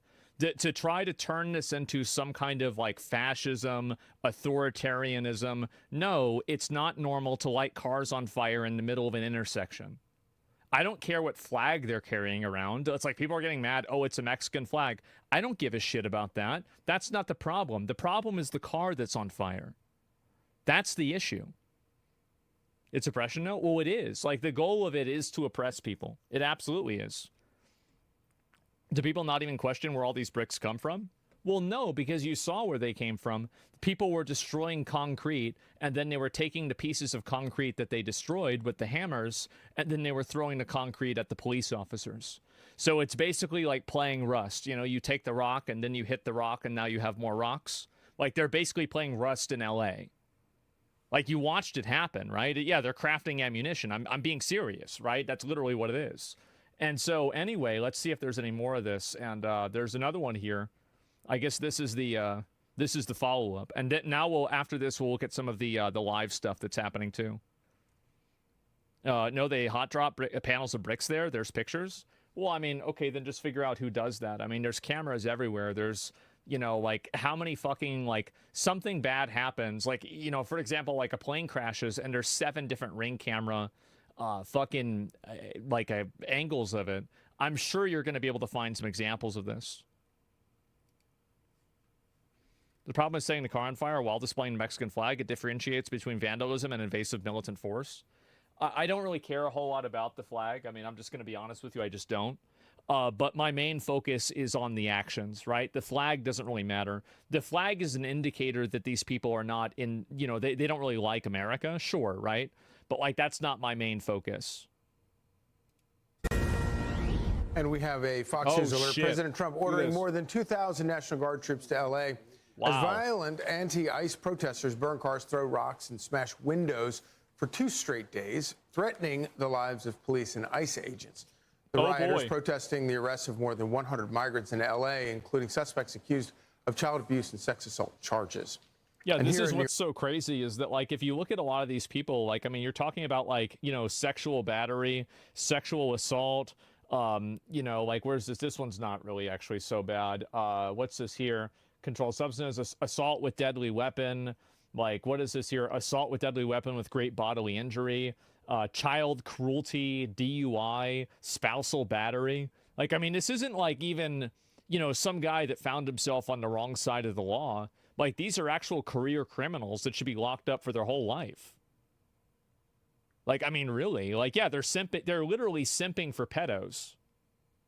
Like, I'm not even kidding. Like, that's what's happening. New York City, at least 20 protesters are detained after storming ICE headquarters in Lower Manhattan. Fox News contributor and retired NYPD Inspector Paul Morrow joins us now. Great to see you this morning, Paul. So how much more complicated is all of this because Democrat politicians in these sanctuary cities are not cooperating with ICE and helping them do their job? They've caused this problem. Well, enormously so, for all of the obvious reasons. And you don't have to look any further than the instance that we had with the Wisconsin judge, where you had an illegal accused of a serious assault, domestic, and the ICE agents did everything they could to tamp things down, to do things professionally, didn't go into the courtroom, waited in the hallway. It should have been a simple handoff. And I should mention that grabbing fugitives in that manner is not uncommon in law enforcement. And yet they bumped into an ideologue who wanted to adhere to this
to an ideologue who wanted to adhere to this sanctuary city doctrine so vociferously. It's a sanctuary city, can't you tell? Because everything's on fire.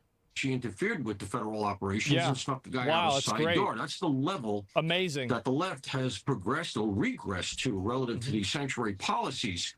And it's just become a virtue signaling contest. You know, ironically, Charlie, this stuff began in order to protect immigrants who were afraid to go to the police because of their out of status, legal status, immigration status.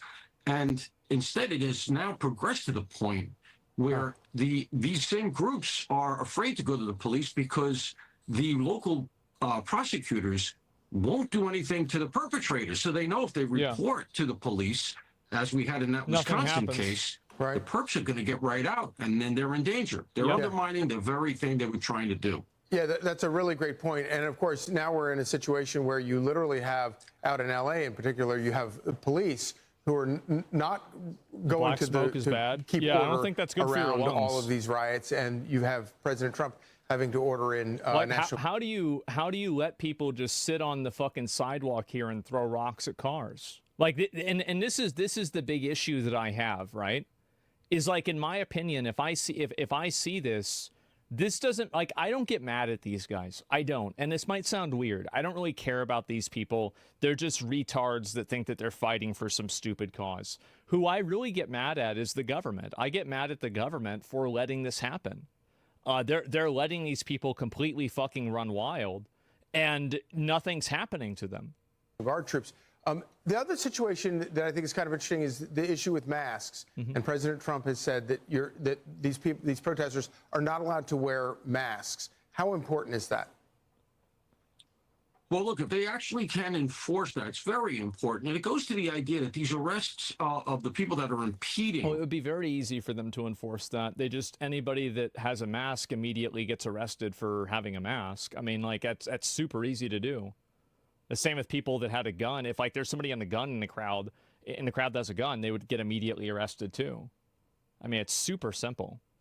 ICE from doing their lawful duty. These should be federal arrests. And it goes to what I was just saying earlier. The local prosecutors are not going to do much for you. Protest? Every time, I can guarantee you that the charges that were laid yesterday here in New York, Alvin Bragg's going to drop them.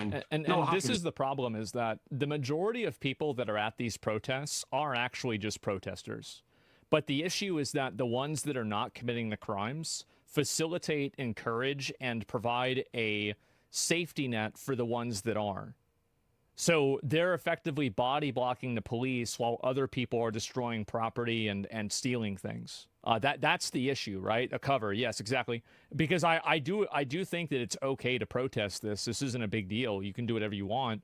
But, like, the issue is, like, again, if you're actively protecting people that are criminals, then, I mean, effectively, you're just an accessory, aren't you? That's bullshit. They have no permits. Well, you only need a permit if you're shutting down a specific area. Seems to be inclined to do the same in L.A. because he made statements of essentially supporting this. So you don't have any teeth on the local level. If you want to interdict, build out the networks, find out who these people are, find out who's funding them, who's coordinating them, where the money is coming from. This guy's smart. It's like, yeah, you've got to cut off the head of the snake. Because if you don't do that, it's just going to keep happening. That's the problem.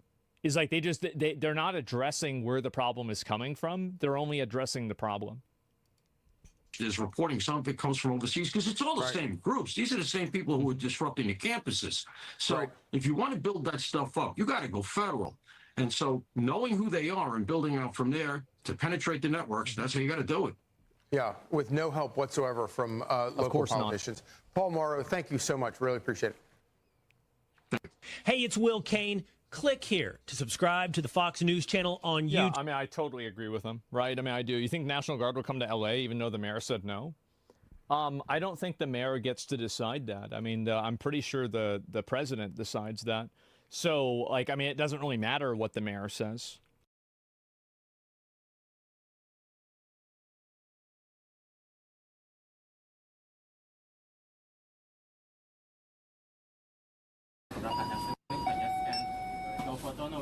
Yeah, it's turned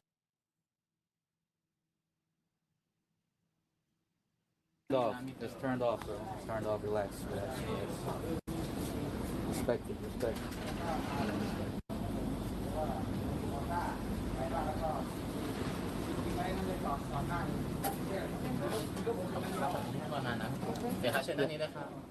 May, you can go first.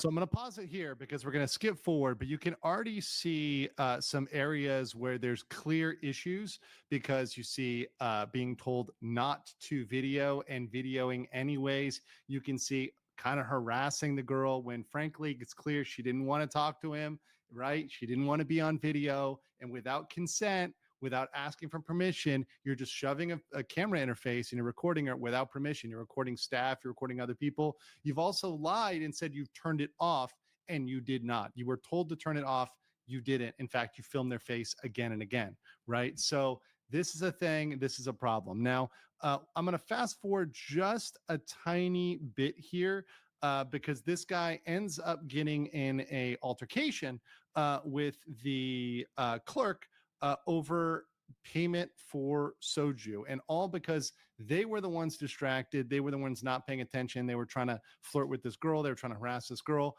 And instead they weren't paying attention, and they booked one more soju on their tab than they should have. Right. And you can see this guy will absolutely crash out over this and absolutely go crazy because apparently this guy has no job. This guy is, broke. So that justifies him flipping out at a cashier. So let's fast forward here and we're going to watch the rest of this video. Let's go.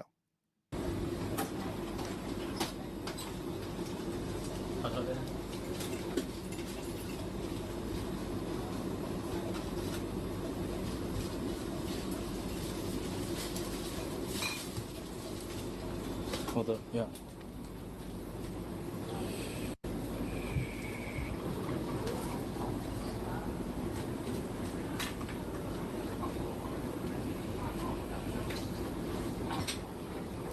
Wait, do you have the receipt?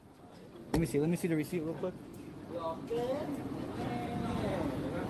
Yeah, that should be about right. If you're under 28.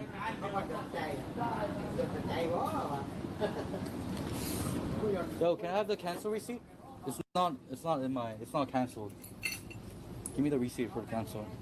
So to be clear here, let's be clear here. This guy is about to flip out over, he was buying some soju and he, I think was charged maybe for one more soju than he got, or there was something on there, a very minor charge, probably $1, $2. So all of this preceding flip out is over him trying to get a quote unquote receipt for the cancellation at a 7-Eleven. Once again, remember that the 7-Eleven, this is a corporate institution. This is not some place that's trying to scam you or trying to run any problem on you, right? And it's not a standard practice if there's a minor mess up for $1, $2 to be giving you, some sort of, documentation automatically, right?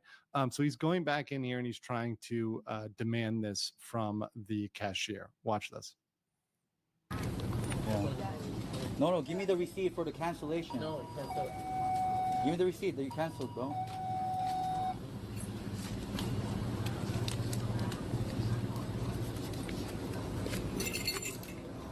Ao lão sửa này nè.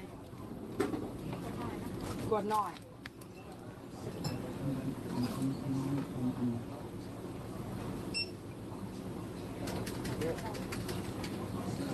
Give me the receipt that you just threw away, my receipt for the cancel.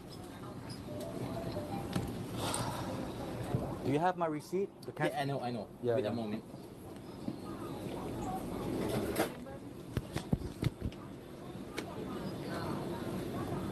I need one proof for cancellation. Can I take a photo at least? No. No, photo of the receipt you canceled. You got my order wrong, right? So I need the receipt because it's not reflected on my bank account. Do you understand? Yeah, please, sir. I know, but I need to take a photo because. No, take a photo.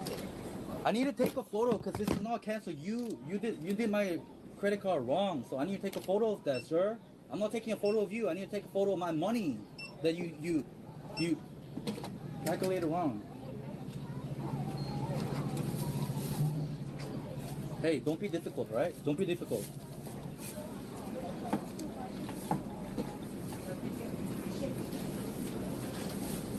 Yeah, but I need to take a photo for my bank. I need to. No, give me the receipt. It's my receipt, bro. Why can't you give me my receipt?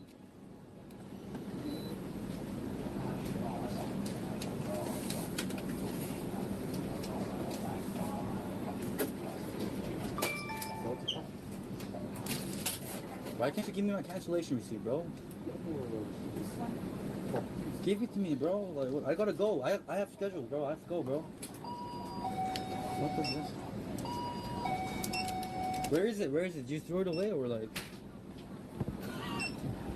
It's not canceled, bro. That's why.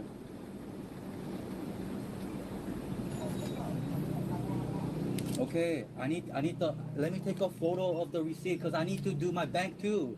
You need a proof for yourself, but I need the receipt for my proof too. It's my money. It's not your money.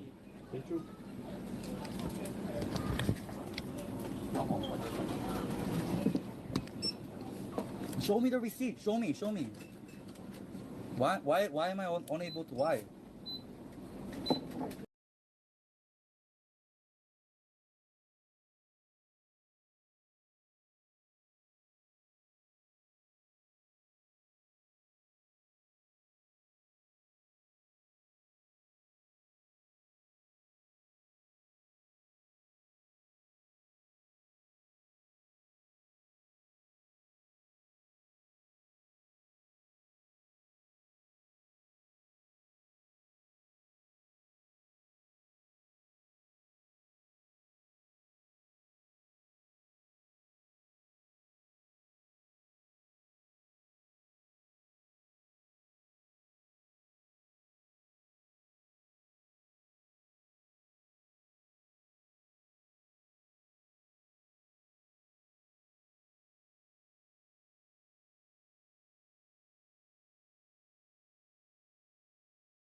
was your mistake too.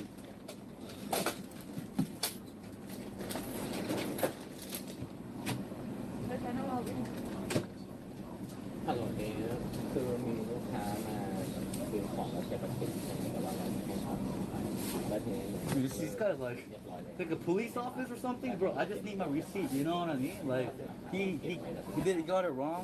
Let me take a photo. I want to go. Well, he's like taking like a process, bro. What is this, bro? Jesus Christ. Nah, I lost my job today. I lost my job. I gotta keep track of my finances, bro. Yeah. Okay. Yeah, I need it, bro. Like, what is this fucking? ใช่ครับ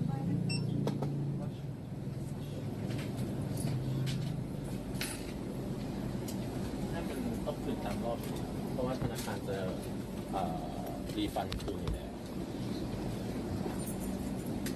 Dude, like, what's wrong, bro?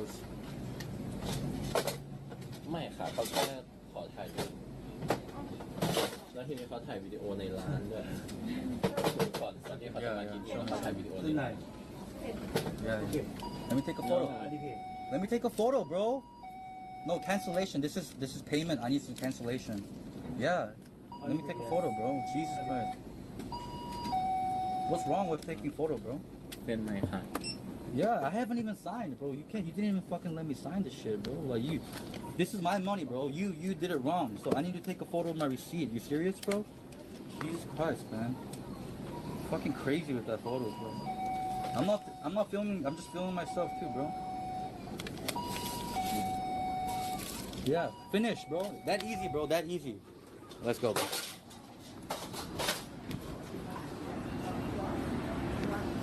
Yeah, anyways. Bro, so what happened, chat, was like, so he got my order wrong, right? Yeah. And then, so he had to refund, and then he wouldn't show me the receipt. Yeah, refund receipt, bro. He wouldn't show me the refund receipt, like, bro. And I checked my phone app, and it wasn't reflected. Yeah. Yeah, so I need to take a photo of that fucking receipt, bro. I'm not gonna like lose fucking like even $2 or like for no reason. You know what I mean? Well, that is a good place to cut it. I'm not going to lose $2 for no reason. Well, it's going to cost you if you have any legal trouble over this. Once again, I'm not a Thai lawyer, just a simple American lawyer, but there's a lot of potential problems there that I see in other jurisdictions like America, Korea with Johnny Somali. If you have legal trouble, it's going to cost you a lot more than $2. So perhaps being polite, in being kind, and being respectful is worth the $2, and it's worth the wait. It's worth the minute of your time, because you can be inconvenienced a lot more than a minute for the stuff you did that you're not supposed to do. So a lot of things going on there that were potentially problematic. First of all, he was told multiple times not to film, multiple times not to take photo and video, and he walked back in there. He filmed multiple people without their consent, multiple people in line. The staff repeatedly, after they told him not to, he filmed the business when he was told not to. So that's repeated over and over again. Beyond that, causing a hassle, causing an annoyance. There's a lot of stuff in there that's a potential problem.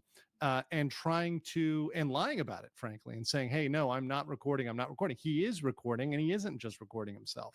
And this is the issue with nuisance streamers. You can't trust them at their word. You can't take them for what they say. But I want to know what you guys think about this. Do you think this is pretty bad? What do you think about this level? What do you think should be done about nuisance streamers like this? What do you think about is the right consequence for them and the right punishment for their actions? Or do you think they're punishable at all? Let me know in the comments below, and I will catch you on the next one. Peace. Are you guys enjoying the stream today?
this happened. It just came out today about Kash Patel, director of the FBI, talking about whether Jeffrey Epstein killed himself or not. A lot of dislikes? I don't know. Epstein, right?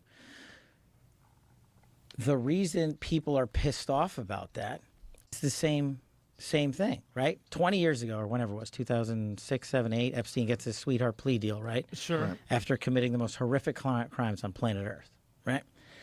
I wasn't in power there. I wasn't in place there. I had, nothing to do with it. But people were rightfully pissed. I mean, this guy was committing the most grotesque acts you can against children. So where's the file? And the media spins up about it. Many in the media protected him. Why? Because of his relationships, who he knew, who his bankers were, who his colleagues were, who was on the island and stuff like that. Some pretty powerful human beings. And so when you peel back the layer, and then what happened? The Trump administration, the last go around, decided, no, we're not going to let that go. We're going to investigate him, right? Mm-hmm. They charge him, they indict him, and he's awaiting trial. And I've said it, Dan Bongino said it, we've reviewed all the information, and the American public is going to get as much as we can release. He killed himself.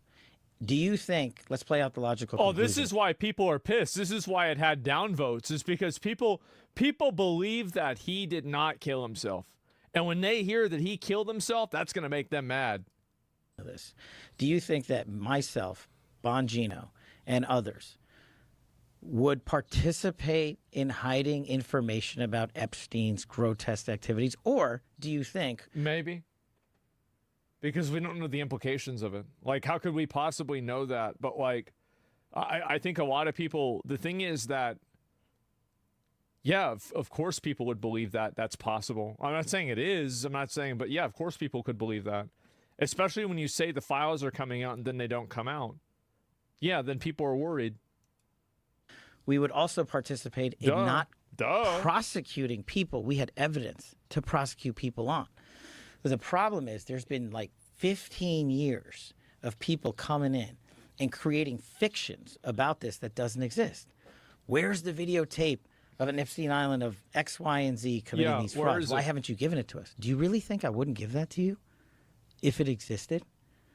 I'm working my ass off along with the leadership at the Bureau and DOJ to get you what we're allowed to give you.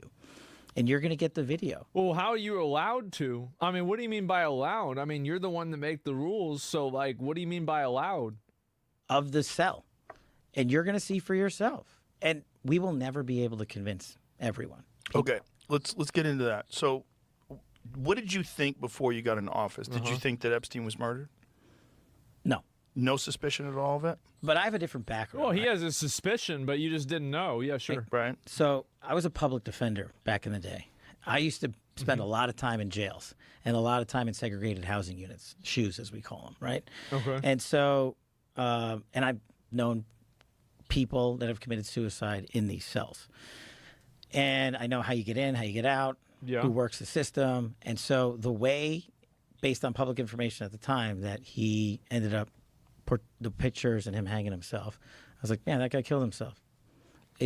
There's just no way that you could have run an op and had people go into that cell and not have any video of it and not have any people come out and say, hey, yeah, I saw that guy. He shouldn't have been there, the guard or this guy. There's just no access points into places like this in the detention center he was in, which I've been in. So correct me if I'm wrong, but what I was told, what I'd read, was that the guards were not paying attention or were sleeping. Well, right? And in short order, you'll see it. Is that correct? Well, it's hard to surmise that from a video, right? Like, where they and look, do guards doze off on the night shift? Yeah. But no one can get in to the cell. And if they had gotten in to the cell, you would see it. But we were told that the cameras were down. Well, I don't know who said that. But that was in the news. Yeah, that was the official narrative, that the cameras went down, he died, and then the cameras came back up. We're giving you all the footage we have. No, that's not an answer, bro. Like, that's not, this is the reason why people are getting worried and they're starting to cap on this, is because they just said, because he said, listen to what he just said. But that was in the news. We're giving you all the footage we have. That is not an answer to whether the cameras went off or not. That is a separate answer to a different question that wasn't asked. That released like immediately. Why did this speculation escalate? I think you'd have to ask whoever the attorney general back then was, Bill Barr. Did you ever see? Do you remember that HBO autopsy show? Dr. Michael Baden. He's a famous forensic. I don't think I've seen scientist. So he's a pathologist, and he reviewed the case, and it was his determination that it was a homicide because of the way his neck was broken. And what he said was it was indicative of a ligature strangulation. And it was because of the positioning on the neck where the marks were, that it wasn't indicative of someone hanging by their weight, which had been higher on the chin. And there's a specific break of the bones and the vertebrae that's consistent with someone who is just strangled. Jesus, bro. He's going in on this. I haven't seen it. I haven't seen it. The thing is that whether Epstein killed himself or not is, like, in my opinion, not really the big... That's not the big thing. He's dead. What about all the other people that were involved with him? You're telling me that you haven't even been able to get a single name of a single person, not even one person. Ghislaine Maxwell? Well, yeah, but she was like his accomplice, right? This is a very different thing. Not a single person. Definitely take a look at it, because that's part of my He's job. going to have to look at it. You haven't seen that? The report on that? No, I haven't looked at that. Did you see any? Was there any other autopsy done other than the official one? Not to my knowledge, but if there was, you'll get it, and that's what we're doing. See if you can find that Dr. Michael Baden thing. Yeah. No, Did you remember that show, the HBO show? No. Oh, they're going to Pretty cool watch show. it together? So this guy, Dr. Michael Baden. Oh, that's good. And he had a long career of catching murderers, exhuming bodies, finding trace amounts of poisons, different kinds of things. And it was a crazy show, like all these wild ways. Well, I love watching shows, and I spend a lot of time on planes. So. Yeah, it was an old show. It was a show like from the early 2000s, I believe. But this guy was like, this very well-respected forensic scientist who would analyze these bodies, and it was his determination that he was murdered. Yeah. And my job, going back to the core of what I've been doing since I stood Russian. He just goes, yep. All right. Well, anyway, so, guys, yeah. I mean, I don't know. I love watching shows. Yeah, guys, I think he was just acknowledging that what Joe said, right? He's just like, oh, yeah, I see what you're saying. I mean, this guy saying that he got murdered isn't definitive, but, there sure seems like there's a lot of stars aligning in order for this to occur. I'm not certain, Kash Patel could be telling the truth, and it could be possible that he did just straight up kill himself, and that's possible. But, again, I think the reason why people don't believe that is that nobody else's head has rolled because of this. There's been no other trials. And so when you have this massive, this massive thing that happens and people are going to jail for trafficking, but who are they trafficking to and from? How is this happening? Where are the logs? Where is all of this stuff? How credible is the source claiming the cameras are off? Yeah, exactly. Where's the client list? Yeah, Epstein's accomplice, Pierre, literally died the same way under the same circumstances. Well, that's convenient. But so the thing is, I think a lot more people would believe that Epstein killed himself if there were a conviction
least, you know, like people getting arrested for being involved with this, right? So like if I saw them doing arrests over and over and over, I would say, oh, okay, yeah, maybe he did kill himself. But it's both of these and all of these things coming together. That's the reason why people don't trust it. Yeah, guards. If I saw them doing arrests over and over and over, I would say, oh, okay, yeah, maybe he did kill himself. But it's both of these and all of these things coming together. That's the reason why people don't trust it. Yeah, guards asleep, cameras off, all the junk in his cell, hard drive corrupted. Yeah. I mean, like, how many stars have to align in order for this to happen? And it just so conveniently happens in a way that protects all of these really powerful people that are billionaires? I don't know, guys. That seems pretty... Seems like a coincidence. Was to get, and is to get everybody the information. When did you get here? Epstein's autopsy points to homicide. Pathologist hired by brother claims. New York City medical examiner strongly disputed the claim that the evidence from the autopsy. This is just one person. You can't be sure it's true or not. But again, it's not even about, he's already dead. It's not like finding out that he didn't kill himself is going to bring him back to life and then we can fucking get a testimony out of him. Like, suggested strangulation. What can anyone do about it? Yeah, so nobody can. By the way, this is the New York Times and they never lie. Yeah. The private pathologist, Dr. Michael Baden, said in the morning TV show Fox and Friends, Mr. Epstein experienced a number of injuries, among them a broken bone in his neck, that are extremely unusual in suicidal hangings and could occur much more commonly in homicidal strangulation.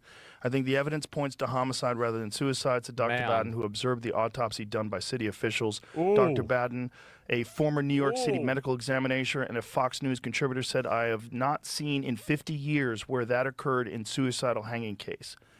The only way that this makes sense why they're not releasing the information, I think that the Biden administration didn't release it on Trump because it would also incriminate the Biden administration. And I think the Trump administration isn't releasing it on the current people because it would incriminate themselves and Republicans. And I think the reason why you have this Cold War is because there is probably a third party that has all of the information. Probably, I don't know, like you could say, I mean, I think that, you know, if you're a conspiracy, Andy, Israel or China, right, has all of the actual information. And if one side releases it and it's not complete, then they will release the fully complete thing. That's the only way that it can make sense, that nobody has tried to weaponize this information and redact the parts that make their side look bad. Or BlackRock. Well, I'm just saying, like, there's a third party, whether that is BlackRock, Mossad, China, Putin, a hacker group. I have no idea. Findings by Dr. Baden were strongly disputed by the city's chief medical examiner, Dr. Barbara Sampson, who previously ruled that Mr. Epstein's death on August 10th in the Metropolitan Correctional Center was a suicide. I stand firmly behind our determination of the cause and manner of death in this case, Dr. Sampson said in the interview on Wednesday. She added, in general, fractures of the hyoid bone and cartilage can be seen in suicides and homicides. The hyoid bone is near the Adam's apple. Dr. Sampson also dismissed Dr. Baden's contention that the circumstances around Mr. Epstein's death suggested other people may have been involved. She said her office had done a complete investigation, taking into consideration information gathered by law enforcement in making the determination. I can't wait for Joe Rogan to finish reading all this and then Kash Patel to just be like, damn, that's crazy. So this is a perfect example of going back to my public defender and prosecutor days. Yeah. This is what we call a war of experts. You can always find someone to come in and say the opposite. Right. To be fair, what he's saying now is completely true. He is completely right about that. And I remember, listen, I watched the entire Johnny Depp trial. I will never look at experts the same after I watch that trial. And I used to do it all the time. I mean, I represented some of the worst humans that you can possibly imagine on Earth. Literally. The guys that were trafficking children from Mexico into America. That's bad. That's and bad. You could put That's really bad. A professional expert to say, and this is what's going to go on forever. And my job is not the forever. My job is to get you absolutely everything that we can give you. And that's what we're going to do. When did you become aware of this video that showed that no one had gone in and out of the cell? Recently.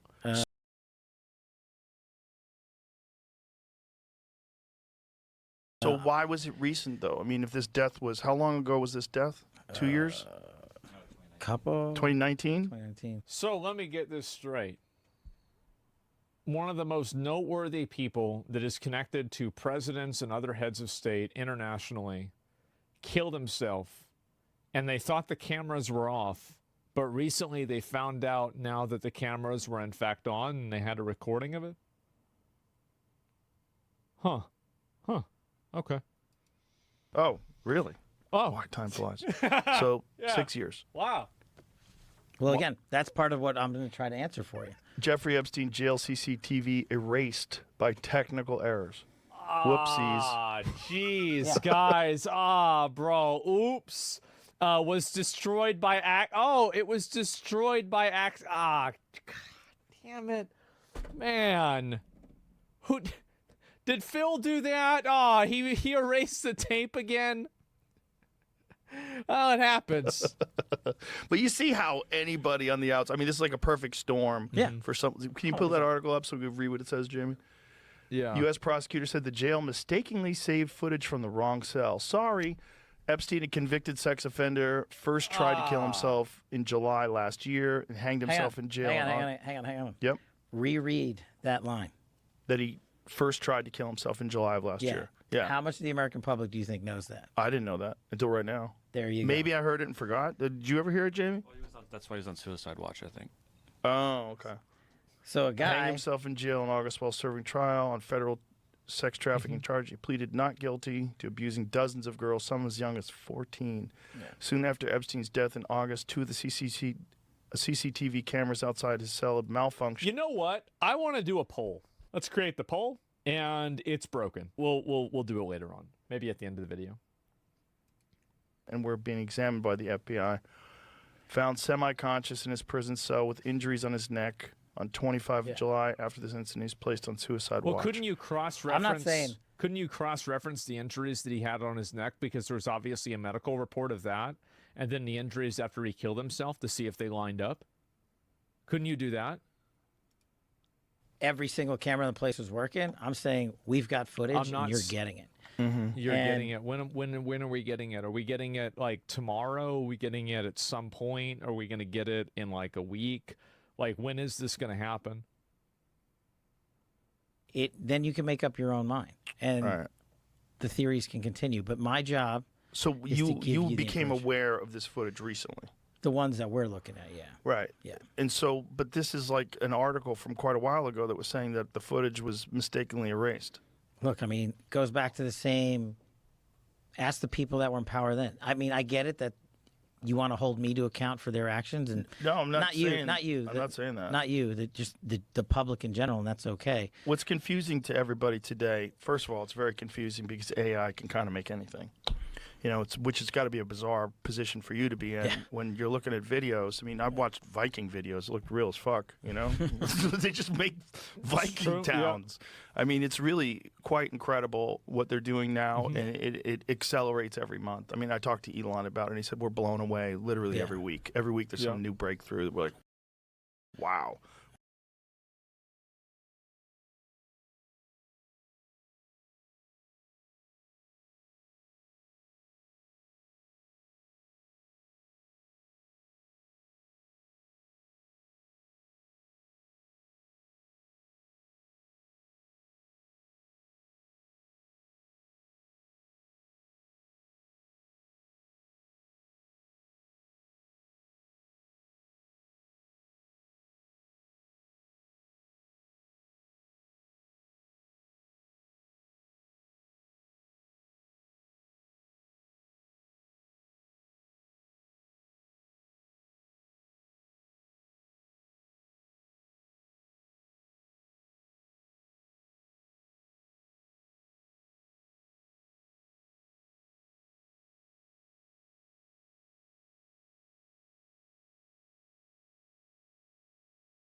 We didn't expect.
that. We're the well, cat I can girls. tell you after having looked at it, this ain't going to be AI.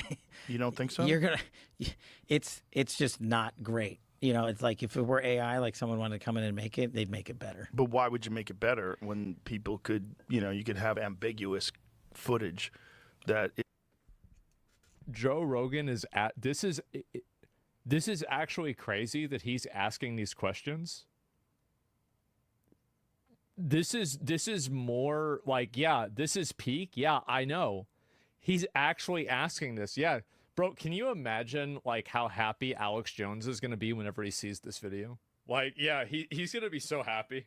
is, totally generated by AI. I mean, AI can generate blurry images. AI can generate night vision. AI can generate essentially anything that's already existed, like really shitty 1984 VHS tapes. Sure. They can do that. Yeah, They I've seen that. But I'm telling you, I'm giving you the tape from the tape. There's just like I'm giving you the documents from the vault, just like I'm giving you information to Congress on COVID origins or what have you. What we find is what you're getting. Okay, so now it's saying 2019, missing jail video from the first. Oh, jeez. Oh, jeez. Now we've got another article. Oh, here's another one here. So here's the problem. As I said, if people were getting arrested and getting locked up for the Jeffrey Epstein stuff, I would believe that he killed himself. 100%. Like, and I don't think that it's impossible to come to the conclusion that he did, in fact, kill himself. But the problem is that this is happening at the same time that there are no consequences for anyone at all. And it's this complete, opaque, like, incomprehensible bullshit. That's the reason why it's bad. Yeah, that's a stupid argument. No, I don't think that it is. Because so basically, if he didn't kill himself, and so let me think of a way to say this that makes sense. So basically, if the argument is that he actually just killed himself and it's just a freak accident that all of the stars happen to align, that these things, like just happen, what about all of the other evidence involved with this entirely? It's that nothing with this is moving forward. Him killing himself is just simply a point of reference. It's one point on the graph of the straight line that reads like there is corruption. You see what I'm saying? Statute of limitations? Then put the information out regardless. Fuck it. Then if you can't try them and put them in jail, put the information out anyway and torch their reputation. Joe is asking real questions. Other journalists should strive. Yeah, exactly. Did Epstein kill himself? This is the poll from chat. Only 6% of people think that he killed himself. That is insane. Think about that level of distrust in the government.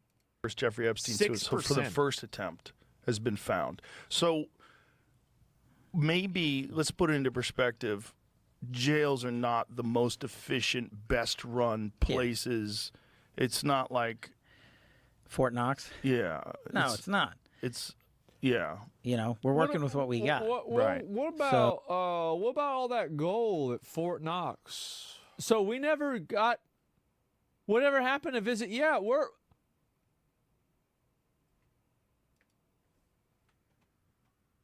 they forgot. Well, they ain't to remember. Oh, and listen, this guy's not the only guy to kill himself in prison. It happens, I don't know how often. Right. All the time. Even if he killed himself in prison. So if he was murdered in prison, crazy, right? Yeah. You could see why very powerful people wouldn't want him If he was talking. murdered in segregated housing, in isolation, after being on suicide watch in a place in a detention center that I've physically been in myself, it would be fiction. It's just, in my experience, that is not doable. It's not doable even for the most powerful and wealthiest people in the world? Yeah. Wouldn't you think, though, that... about that. I bet you probably figure some shit out. Like, whenever I hear, like, that you couldn't do it, like, I don't know about that. I mean, maybe, right? I mean, I could be speaking from, he knows it better than I do. So I could just not know what I'm talking about, but, like... Experience. That is not doable. It's not doable. See why very... I remember. Oh, and listen. They forgot. What about all that gold at Fort? Like Fort Knox? Yeah. No, it's not. It's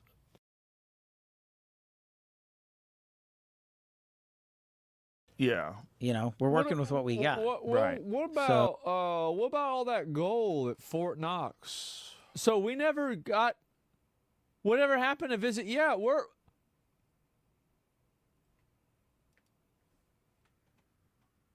they forgot. Well, they ain't to remember. Oh, and listen, this guy's not the only guy to kill himself in prison. It happens, I don't know how often. Right. All the time. Even if he killed himself in prison. So if he was murdered in prison, crazy, right? Yeah. You could see why very powerful people wouldn't want If he him was talking. murdered in segregated housing, in isolation, after being on suicide watch in a place in a detention center that I've physically been in myself, it would be fiction. It's just, in my experience, that is not doable. It's not doable even for the most powerful and wealthiest people in the world? Yeah. Wouldn't you think, though, I don't know that... about that. I bet you probably figure some shit out. Like, whenever I hear, like, you couldn't do it, like, I don't know about that. I mean, maybe, right? I mean, I could be speaking from, he knows it better than I do. So I could just not know what I'm talking about, but like it sure seems like you'd be able to do it.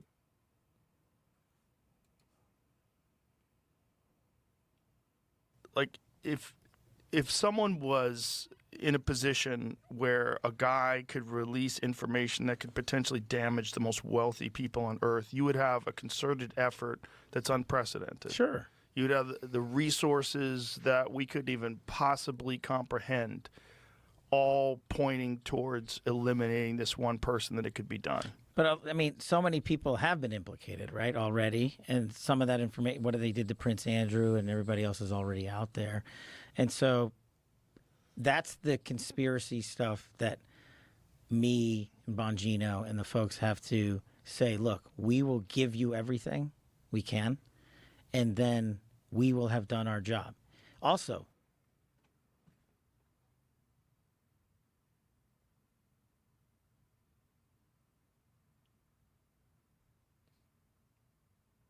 so let me get this straight. The president is okay with this getting released. You're okay with this being released. Why? What do you mean you can? Why would you not? Like, I understand that you wouldn't want to release things that are like direct video evidence that involve literal videos of underage girls. Like, I get that totally. Okay, I understand that part. But what else besides that? Yeah, who's stopping you? If I had a shred, me, Kash Patel, had a shred of evidence, the Russiagate guy, the Jan 6 guy, the COVID origins guy, had a shred of evidence that this guy was murdered, I would be the first guy to bring this case hard and fast. And I would even doing press conferences every week on it. Mm-hmm. The first guy. That's what I'm asking people to play out to their logical conclusion. I'm not Comey. I'm not McCabe. I'm not the guy that was in the seat before. I have a wildly different background. I've been putting out the truth my entire career. Why would I risk all of it on this guy? I believe you. Catch the letter. Oh, yeah. I believe you. I mean, it would make sense because this is bigger than anything that you did. This is the biggest one. If you're going to risk it all for anything, it's going to be for this one. Like, obviously. Just think that, the problem is we've been fuming on this conspircy for so long. Yeah. And we love conspiracies, don't we? No, as a country. It's There's good, so right? much fun. I mean, they make JFK TV. tapes, come on. Like, release the documents. We all love them. We love them. We love UFO ones. We love everything. We love the craziest conspiracies. They're exciting. We don't want to hear that he tried to kill himself in July and then succeeded in August. It would be boring, yes. And, look, I could imagine why the guy wanted to kill himself. He was going to jail for the rest of his fucking life. And in jail, sex offenders for children are not treated well. Hear that's and also, bad. by the way, most Americans haven't, nor should they. Have you ever spent 1 minute in segregated housing? No. It's the worst. It sucks. The Yeah, absolute I bet it would worst. suck. Like, you and your background, you could probably handle it, right? Like, just in all reality. most Americans, you put them in there for 5 seconds, they're going to slam their head against the wall. Literally. They're going to lose their mind. Yeah. Immediately. Yeah. It's that bad. It's obvious he's lying. I could only imagine. And I could only imagine this guy knowing that it's over. And what do you want to do? Do you want to... Yeah, and then who knows who the fuck he's working for? Let's just put that aside. Now, if you're working for... Let's just... We don't have to name names. We don't have to speculate. If he's working for some agency, some group, some foreign group, and they decide to target his family because he's going to jail for the rest of his life anyway. They decide to target his family if he testifies against them.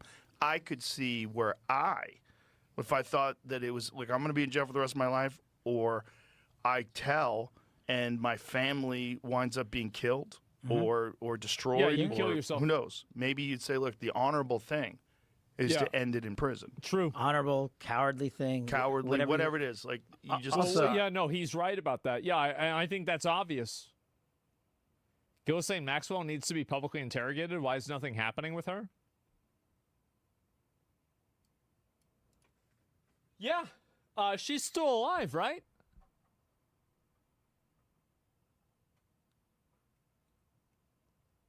Yeah, she's still alive. Yeah, so, what about that? That's crazy. At some point, that guy was going back into Gen Pop. And the one thing I'll tell you about prison systems is the people they eat are child predators. Yes. And he was going to get eaten. Well known. Yeah. And they probably wouldn't have protected him. Yeah. So the narrative has always been that there's video. Yes. Now, what is the chain of custody?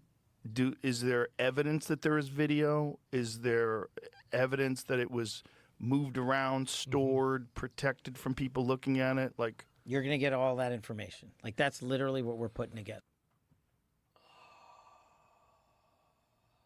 Man, like, I don't know, guys. How long is it going to take to get this stuff together? It's taken a while, isn't it? Like, I mean, to me, like, I feel like this has been going on for a bit. So, like, what's really going on with all this? Why is it happening? Give me a second. I gotta close some of these. There's like 50 of these fucking things. Okay. Yeah, this is weird. 6 years, yeah. And we're going to give you every single thing we have and can. And that's the whole point. We can't fill gaps. I wish Joe would ask about, like, what do you mean by can? Like, can you at least give an example of something you wouldn't be able to release? And, like, say why you wouldn't be able to? Like, because that, but what does that mean? You know and can. And this is also, like, it's another qualifying term. It's another qualifying word that, like, I mean, this is just me. Like, now I'm getting, like, the more I hear about this, the more I, like, again, this is, dude, I wish my mom was still alive so she could watch this shit happen. If I got her on this stream and had her talking about this, honestly, I bet that stream would probably have 100,000 viewers. I'm not even kidding you. Like, it was insane. Like, the level, like, because she was, like, she was 70. It's like she was crazy, but whenever it came to conspiracy shit, it's like, imagine somebody who, like, you know how it's like a samurai that spends like 3 years or 10 years practicing one attack? This is what it was like for her. It was fucking insane, the amount of depth that she had of knowledge of this. It was nuts. By making stuff up, and we're not going to do that. And you have to be methodical. And we have to. Because she would talk about this. We're reviewing not just the video. We're reviewing everything as meticulously as we can, because that's what we owe the American people. That's our job. Yeah. And I don't want to rush to the sticks or the podium and just say, "Hey, look what we found," right? And then be like, "Oh, sorry, I forgot the 4 seconds." You know, if we miss 4 seconds, they'll be like, "Oh, well, it's in the 4 seconds you missed." Right. So I'm. How much can you talk about what you've seen? Not yet. Just what I've told you. Can you say you've seen anything? No, that's the point. That there's nothing in there, like in the video. You guys would be bored. You're talking about the video of the murder or the suicide. The suicide. But what about the video from the island? Oh, that's sorry. So you're talking about two different things. Yes. So sorry. So yeah. So again, we're going to give you. I'll be right back. Again, we're going to give you everything we can, and people have to remember. Yeah. We're not going to re-victimize women. We're not going to put that shit back out there. It's not happening, because then he wins. Not doing it. You want to hate me for it? Fine. Again, logical. I think that it's more important to put the information out without putting out the names or anything else. You have to at least get the people that did it. Like, I'm not saying you have to put out the names or images of them or anything, but you're telling me that you can't even put out a list of people? You can't even say anything? We want the clients. Yeah, there's nothing going on at all about this, and it's all to protect these girls. No, that's not it. Because here's the problem, is that, and this is why this emotional appeal doesn't work with me, at least. If they did it with Epstein, they're still doing it right now. Do you think somebody who's like this creepy pedo, rapist, insane, awful person, just after Epstein got arrested, they said, well, I guess rape's off the menu? No, bro, they went to a different restaurant. Let's get some fucking names. Play out. If there was a video of some guy or gal committing felonies on an island and I'm in charge, yeah, don't you think you'd see it? If you have access to it. If I have it. Maybe, maybe not. Maybe not. I don't know. Like, I don't know. Maybe. Period. Right. If I have it. So nobody got where arrested. else would it be? Right. If you have it. Right. But you can't say that you have it. There's probably like a lot of other places it could be. I mean, Russia, China, Mossad could all have this information. It could be held by a private third party that we're not aware of. It could be held by a large conglomerate like BlackRock, too. It could be held by other politicians that, you know, are just kind of tangentially involved. Yeah, KGB, yeah, something like that. Yeah, I mean, there's tons of ways that this could happen. No, we're giving you everything we have. So far. Everything we have so far is Have you guys gone over all the video that's available? Yeah, that's what I'm telling you. That's what takes so much damn time. Right. And is there video from the island? Not of what you want. The people out there have filled the void with can't wait to see X, Y, or Z. Right, speculation. And I'm like, so there is footage, and there are people that were at the island. Where are they? Who was at the island? Also, can't you cross-reference this with somebody like Gillisley and Maxwell? Like, you might not have irrefutable proof, but in my opinion, maybe this is irresponsible or selfish, but I think we deserve to know who was at the island. I think we deserve to see that. That's where I'm at. It's all gonna go. Yeah, even if they're not doing anything wrong, even if you can't convict them, come on. No matter what was happening. Yeah, and I understand that being on the island is not a guarantee that you did weird stuff. But I still think people should have an idea. Yeah, it is. I don't know about that. I really just don't. I don't know about that. So this is the reason why I'm hesitant to be definitive. Okay. It's a personal reason, and you guys can take it or leave it, right? This is just the way that I feel about it. This is why I'm not definitive. I'm high probability, but I'm not definitive. Is that I've had friends, we all know this, I have had friends that were accused of doing weird stuff. I had no idea about this happening.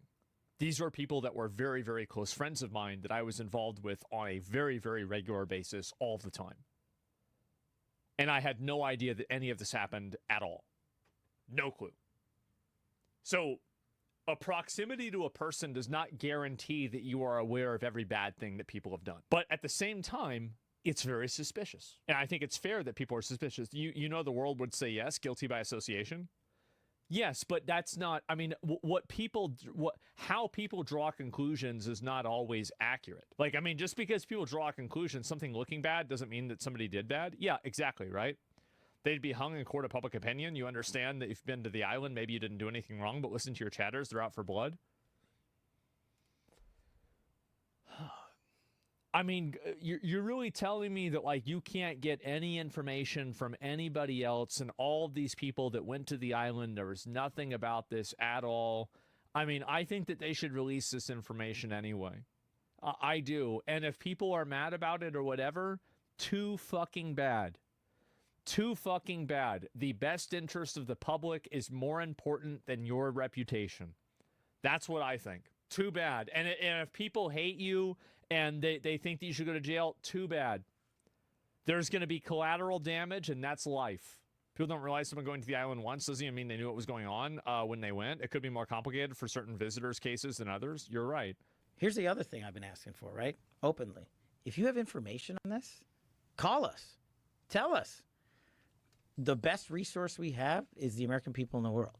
Right. Get me the tail numbers. Get me the flight, get me new information, and I will run that down. So this narrative might not be accurate, that there's video of these guys doing this. Exactly. Is it possible that the video of these... Run that down. So this narrative might not be accurate, that there's video of these guys doing this. Exactly. Is it possible that the video was taken and destroyed? Yeah. Well, you're talking about, decades worth of stuff, right? Remember, we have what we have pursuant to lawful search warrants and authorities from the case that was done however many years ago it was done. That's what we have. If other people have other stuff and they want to give it to us, bring it. Have you guys reviewed everything that you have? Almost. Yes, we have, and now we're figuring out how to put it out. Since we were talking about fake news, this is going to come up because it's been going on since we've been recording here. Elon and Trump seem to be in a bit of a spat, Joe. You want to check the tweet that Elon just put out a little bit ago? Live react. Oh, my God. Oh, shit. Time to drop the really big bomb. Donald Trump is in the Epstein files. That's the real reason they have not been made public. Have a nice day. Jesus Christ. I'm not participating in any of that conversation between Elon. Oh, absolute cinema, yeah. Have a nice day, DJT. Someone should take his phone away. They're going back and forth about different things. And Listen, he said he was disappointed in Elon. Yeah, they told him to leave. Yeah. Jesus Christ, that's a crazy thing to say. How does he know? Does he know that Donald Trump is in the Epstein files? I mean, does he have access to the Epstein files? I don't know how he would, but I'm just staying out of the Trump-Elon thing. That's way outside my lane. What the fuck are they doing? I know my lane, and that ain't it. I just don't. I mean, I understand he owns Twitter. I think it's bad for your mental health. I think posting things public all day and arguing with people all day is bad for you. Well, okay. You raise a great point. Sorry to cut you off. Go ahead. Yeah. Half of what we have to respond to is the click army on social media. Dude, I don't know. There's a bit more of this, by the way. I was taking a piss. I saw there's a little bit more going on with this. No spine, FBI director. The thing is also, why isn't Kash Patel going after the people that are making these death threats on the internet? I mean, you fired all these FBI agents. Shouldn't you have just had some of them go after that? You get to the part where Kash got swatted. Well, I don't know. It sounds so sketch. There is the video. There's the video right there. 23 minutes, Game Wars. Yeah, I know. We're going to get to this in just a minute, okay? Donald Trump is in the Epstein files. That's the real reason they have not been made public. Have a nice day. Jesus Christ. I'm not participating in any of that conversation between Elon Have a and Trump. nice day, DJT. Someone should take his phone away. They're going back and forth about different things. And Man. Well, he said he was disappointed in Elon. Yeah, Man. Jesus Christ, that's a crazy thing to say. That is. How does he know? It's a really does crazy he know thing to say. that Donald Trump is in the Epstein files? I mean, does he have access to the Epstein files? I don't know how he would, but I'm just staying out of the Trump Elon thing. doesn't That's wanna way be outside involved. my What the lane. fuck are they doing? I know my lane, and that ain't it. I just don't. I mean, I understand he owns Twitter. I think it's bad for your mental health. Ultra methylene blue. Okay, so yeah, that is his fucking lane. In my opinion, I feel like that's definitely kind of his fucking lane, right? Now, I don't know. Why is no one talking about Epstein bailing out of prison in 2006 by state attorney, and then this dude gets a position in the Trump cabinet? I think that's interesting, right? I mean, in my opinion, why is no one talking about Epstein bailing out of prison in 2006 by state attorney, and then this dude gets a position in the Trump cabinet? I think that's interesting, right? I mean, in my opinion, it is a defined reality that everybody accepts that Trump was involved with Epstein. The extent of that is what's up for conversation. That's in my opinion what's really going on here, right? And so, yeah, whose lane is it then? Well, I think that, like, really, it probably could just be a bad way of explaining it. But, like, I think that what Kash Patel was trying to say is that I don't want to be involved with this. This is a drama between the two of them, and I don't want to be involved, right? Like, I think that's what he was trying to say, but it sounded like, it sounded bad the way he said it. Does that make sense?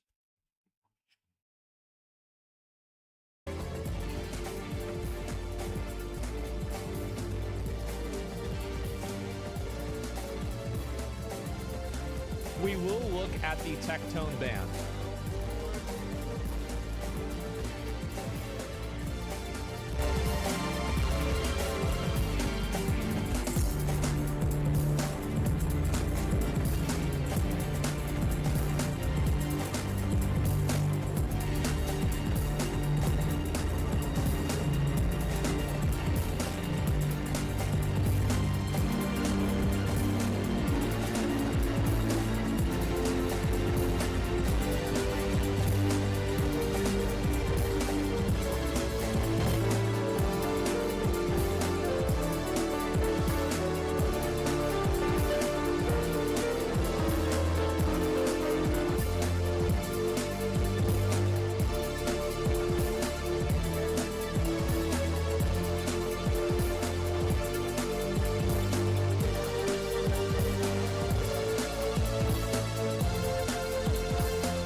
Who does this?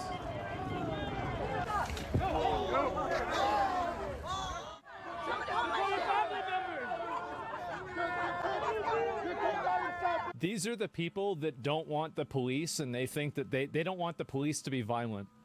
The reason why they're pushing for nonviolence is because they want the monopoly on violence for themselves.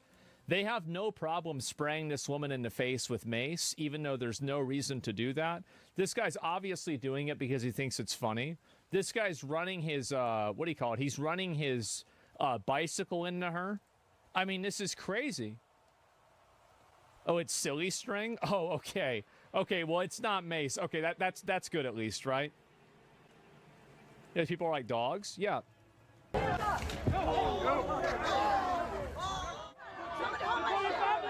Yep.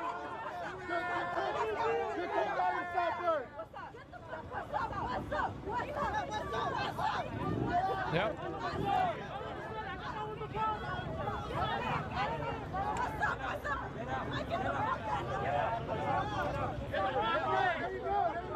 YouTube listens policy for Twitter content? Yeah, I'll look at it in a bit. Oh, somebody fell over. See if there's any more pushing. I'll see if there's any more of this. It looks like that's been pretty much a bunch of people yelling. But like you can see, it's very clearly like these are people. Oh, here we go. Here we go. Here we go. Look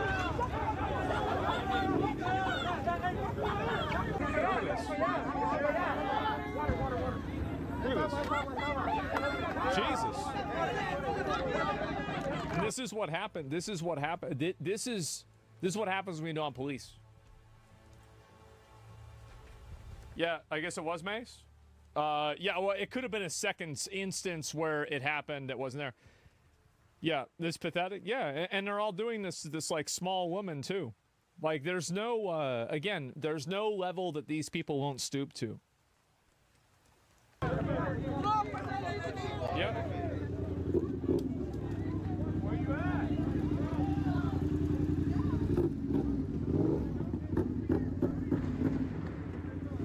Uh-oh.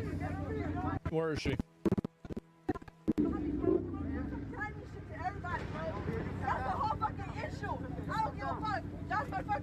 Let me see if I find any more of this. Yeah, it's just, look at this. And she's getting bullied into a corner like this. This is crazy. Look how many people are following one person. Look at this. See? Yep. Yeah, this is what I said before about like this is again what I was saying about this is not race-based. Like there's obviously there's a tone of that for sure. But she's Hispanic and they are too. They all are. This is a violent agenda. These people are a disgrace. They are. Are they mob lynching her? Well, if they could, they would be. Like, what do you guys think? If these guys could kill her, would they have done it? I think the answer to that's absolutely. Absolutely. But the reason why they don't do it is because they know that they would get in trouble. And it goes back to what I've been saying over and over and over, is that the people that advocate for this kind of stuff, all you have to do is create consequences for them, and all of this magically disappears. It will go away so fast. This is one person. One person. A bunch of cowards. Yep. Look at this. See?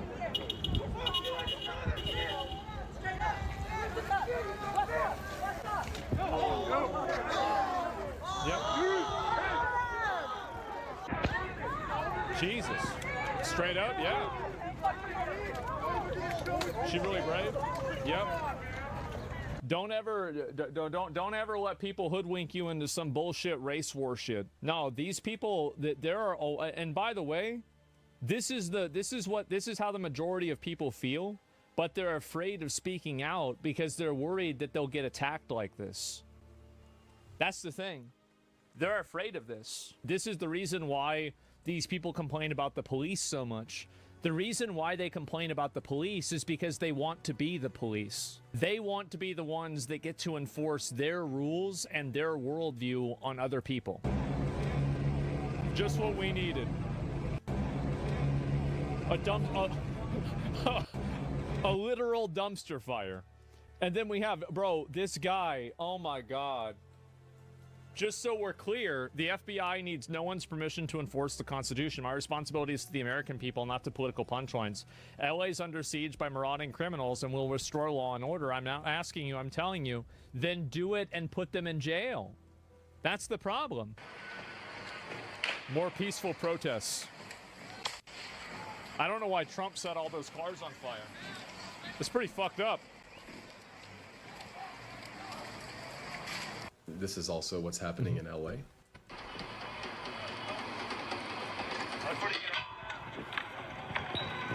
Clearly, Karen Bass in the city of Los Angeles does not have control of the city.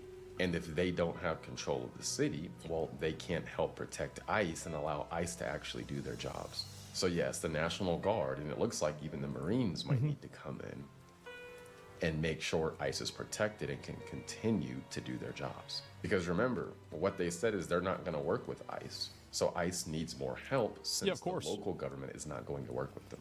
It's also wild to me. It's crazy how like reasonable and logical this is. How Democrats will try to blame Trump for the people that they govern, rioting and choosing to destroy people's private property. That is not Trump's fault. That is people making conscious decisions. And the governments in California should be working with the federal government to hold these people accountable to the fullest extent of the law. Yeah, absolutely. Gavin Newsom talking about it. Okay, here we go. Do you have any confidence that Pete Hegseth will be as principled as Mark Esper was? Hegseth's a joke. He's a joke. Everybody knows it's so in over his head. What an embarrassment. Your shit is on fire. Like every 6 months, California gets lit on fire by something. I mean, really. Like, it's a wildfire, a riot, some sort of other natural disaster, some crime uprising. I mean, how many times has this shit got, like, yeah, like it's BLM last time, like just constantly. That's just guy's weakness masquerading as strength. I don't even know he masquerades as strength. I mean, it's a serious moment. Yeah. I mean, this Human guy, these guys, it's just, it's the band of misfits. Yeah. Right. I mean, it really is. This is serious. The people's lives are at stake. Uh-huh. The reputation of this country is at stake. Great American cities and states. It's not. We're getting lit on fire. This is a preview for things to come. This isn't about LA per se. It's about us today. It's about you, everyone watching tomorrow. That's right, guys. And that's the reason why people support Trump and the way that he's been handling this. That's the entire reason why. Because nobody wants to have these crazy hooligans show up at their city and break out the windows of their car or the windows in their buildings. Nobody wants this. This is what I think he doesn't really understand, is that he's actually right in a way, but he's right in the opposite way that he thinks he is. I promise you. I mean, this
the entire reason why.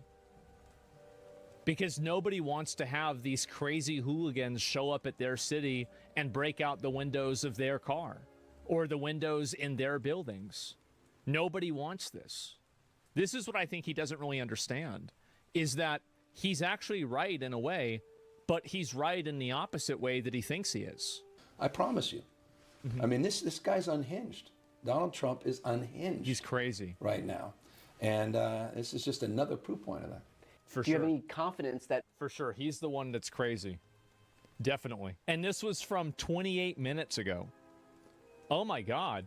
The U.S. military is set to temporarily deploy about 700 Marines to Los Angeles while additional National Guard troops arrive in the city. Around 300 National Guard troops are deployed to the city of Los Angeles as well. And the official, speaking on the condition of anonymity, said a battalion would be sent, but for now, the Insurrection Act is not expected to be invoked. The number would be confidence that... Right. I mean... This is what I think he doesn't really understand, is that he's actually right in a way, but he's right in the opposite way that he thinks he is. I promise you. I mean, this guy's unhinged. Donald Trump is unhinged. He's crazy right now.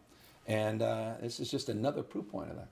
For Do you have any confidence that... For sure. He's the one that's crazy. Definitely. And this was from 28 minutes ago. Oh, my God. And this was from 28 minutes ago. Oh, my God. The U.S. military is set to temporarily deploy about 700 Marines to Los Angeles while additional National Guard troops arrive in the city. Around 300 National Guard troops are deployed to the city of Los Angeles as well. And the official, speaking on the condition of anonymity, said a battalion would be sent, but for now, the Insurrection Act is not expected to be invoked. The number of National Guard troops is expected to rise by 2,000 by Wednesday, and until then, the Marines are expected to provide support. It is unclear what is going to be happening until then. While the U.S. military cannot perform law enforcement activities inside the United States without invoking the Insurrection Act, the Pentagon is often called to respond to national crises, from border to disaster relief. For example, during the pandemic, the U.S. military set up temporary hospitals. So we'll have to wait and see.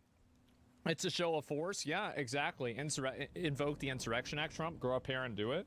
I think he should. Here we go. Rioters are now trying to light police cars on fire. Here we go. Wow. Great. Oh, yeah. Let's light the police cars on fire. That'll really show them. Find them? Yeah, this is more peaceful protest, guys. Los Angeles rioters have set a police cruiser on fire and lighting objects and dropping them over the overpass. The California Highway Patrol is trapped in the underpass as rioters throw scooters and other projectiles at them. You see, they can't go out over the overpass. They're throwing shit at them. This is crazy.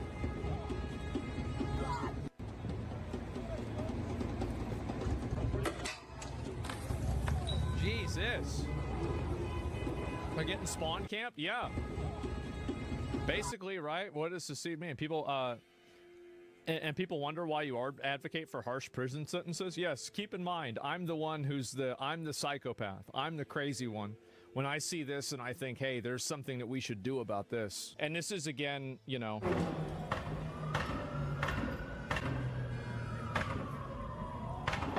Yep.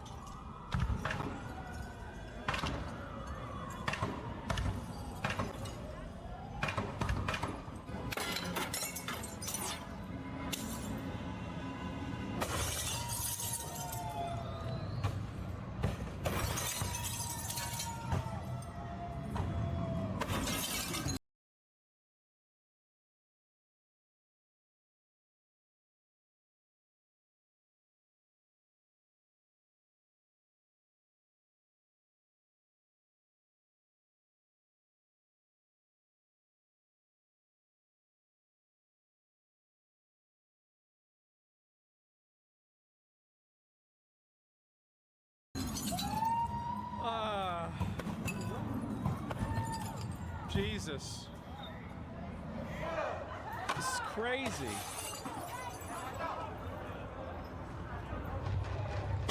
Loser behavior? It is. It's bad. Such a peaceful protest, I can see that.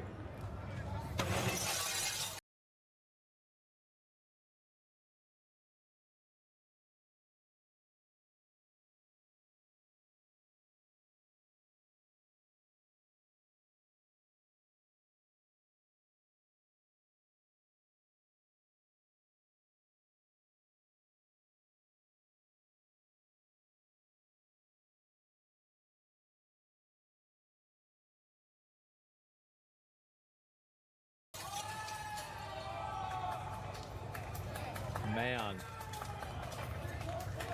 Look at that. All the round of applause, too. Good job, buddy. Good job. They're not going to be able to get another window. That's the last window they're ever going to have. For sure.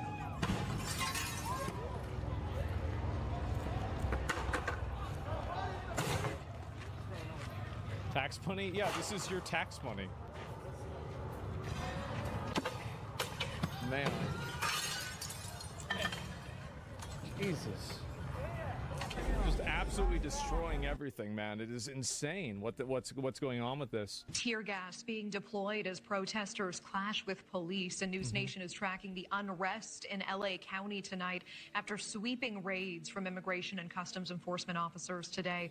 Protests also erupting across New York City this weekend, with demonstrators flooding the streets in response to the wave. See, this is the problem, is like if you don't address this first, then it gets worse. And this is the same thing that happened with BLM. Is like when BLM happened, it was because they didn't decisively act on it immediately. Of federal immigration raids. And now with tensions mounting coast to coast, all eyes on the growing divide between local communities and federal enforcement. Joining us now to give insights on the local response to all of this, former NYPD officer Bill Stanton. Yeah, this is nuts, man. It's just a peaceful protest over there for now. White liberals stupid? Well, I think that they're very vulnerable to emotional manipulation. I think that's really the problem, is that they can be emotionally manipulated very easily, and because they can be manipulated so easily, that's the reason why they end up doing these things. We saw the first night was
bad. What we've seen subsequent to that is getting increasingly worse and more violent. Tonight we had individuals out there shooting commercial-grade fireworks at our officers. That can kill you. And we have adapted our tactics to be able to have a chance to be able to take these people into custody and to be able to hold them accountable. We are overwhelmed as far as the number of people out there engaged in this type of activity. And I feel bad for the LAPD, right? Because like these are guys that sign up and they want to protect their community, and they have a bunch of people in the government that are effectively deciding like, no, you don't get to do what you wanted to do. Like, I mean, a lot of police officers wanted to be police officers growing up. Like, that's what I've noticed, right? At least like I've observed. Like, they want to be police officers. Like, of course there are police officers. Well, I want to be a police officer so I can arrest all the minorities. Yeah, sure. There's some of them. But a lot of them want to come in and do a good thing, right? And they can't do that. Yeah, you still have a choice, quit your job. Well, this is the problem, though. In a lot of these places, police officers are having huge problems recruiting because the government just basically says, hey, you have to be a punching bag. Hey, go stand out there and act like we're doing something and then take a rock to the face. They're having trouble recruiting. And the type of things that they're doing, they'll take backpacks, and the backpack will have a cinder block in it. They have a hammer, and they'll break up the cinder block and use that, pass it around to throw at officers, to throw at cars, and throw it at Rust. Other people. We've seen people with hammers, and you've broadcasted breaking the bollards behind the federal building and taking the rocks, if you will, or pieces of concrete, and throwing them at officers. We've had liquid of who knows what description thrown at officers. There's no limit to what they're doing to our officers. And again, as I mentioned, well, there is a limit. None of them are bringing guns because they know if they do, they'll be immediately shut down. That's the reason. They're doing this because they know they can get away with it. Don't let them get away with it. Mentioned in my statement, I can't thank our folks enough and our partner agency police officials for going out there and taking care of the community. Yep, and I just want to see, like, you know, the LAPD, like, they're trying to do their best, man.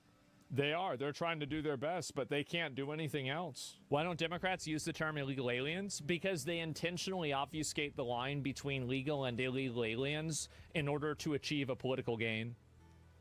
That's it. Because this is... I'm calling Trump on you, you illegal motherfucker. I'm calling Trump on you, you illegal motherfucker. It's going crazy, isn't it? Let's see. I got another one right here. Donald Trump said, hey, Governor Newsom, since you can't keep your citizens safe during these damn ICE riots, I'ma send 2,000 National Guard members to come get on that ass. Hopefully you'll be old scum afterwards. Why are y'all acting like ICE just up and decided to deport people? Donald Trump won the presidency, and not only that, he told y'all what he was gonna do. He even gave illegals the option to self-deport and get a check. If you didn't do that shit, shame on you. That's your I'm fault. genuinely trying to think of the thought process here. Do you think causing chaos, committing more crimes is going to keep you in the country? Did y'all see that one dude circling around that burning car on the motorcycle waving the Mexican flag? Nigga, what does that do for your case? Send him right now. Like, how does that fucking... I always wonder, like, that's a good point. Like, how does this really help anybody? Like, does this look good? Does anybody watch this and think, oh, yeah, you know what? I actually think these people are in the right. Help you, you're a fucking arsonist. Also, ICE isn't deporting U.S. citizens. ICE is deporting illegal. Why are we acting like ICE is the problem here and not the people who, I don't know, didn't get their citizenship, didn't get a visa to pull up, they just crawled through the desert or snuck through like a goddamn criminal? ICE is simply a form of accountability for every illegal that decided to come into America illegally. What a surprise. Keep it up, Donald Trump. Oh, that was a good one. I'm telling you, a lot of people are supporting this, and this is the thing that I was trying to get at and show you guys is that, oh, and also this is really of no surprise. Part in this here's another one. They're not taking part in the protest, but perhaps exploiting it for their own ends, like people you see here that are looting this store. Wow. They're stealing sneakers. And why would Donald Trump make them steal sneakers? That's awful. They're going to be selling, and they're being caught on video from various locations on both sides of the street. And so there's a good chance that their faces will be recognized and that their little spree of theft will be rewarded with some accountability that will land them in jail. That is what is being promised by the chief, by the mayor. For sure. Yeah, they're actually going to go to jail for sure. I totally believe that. By the sheriff. That people who take advantage, people who are involved in violence, vandalism, theft, will be held accountable. If not tonight, as the mayor just said, it will happen down the road. Don't think you got away with it just because you haven't been arrested yet.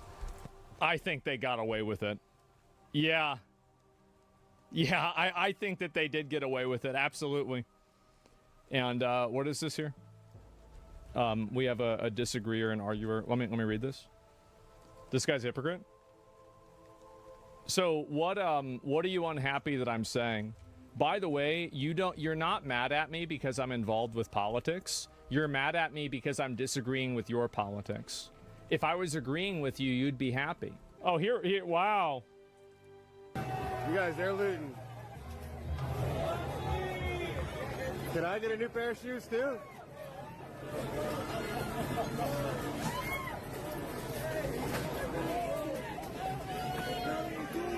I'm not doing shit. Yo, grab me a shirt. No, I'm just kidding. I'm just kidding. I'm just kidding. I'm just kidding.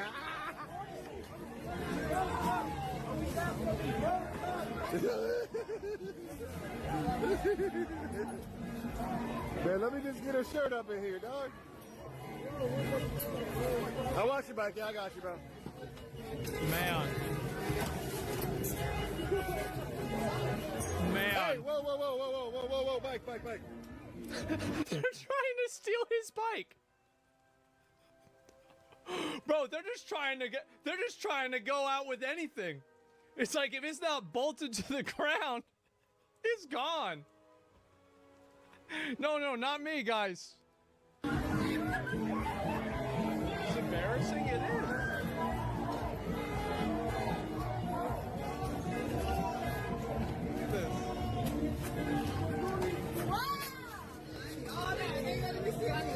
It's like every single year we have a California crash out. How does this keep happening? And also, like, I don't understand, like, I mean, if Gavin Newsom runs for president, I mean, fuck, man, like, this guy is running a PvP server. How the fuck does he think he's gonna win? He's gonna lose. It's not even close. He's got the box. Oh my god! What the fuck out here? The guy's going to the cash register. Yeah, boys!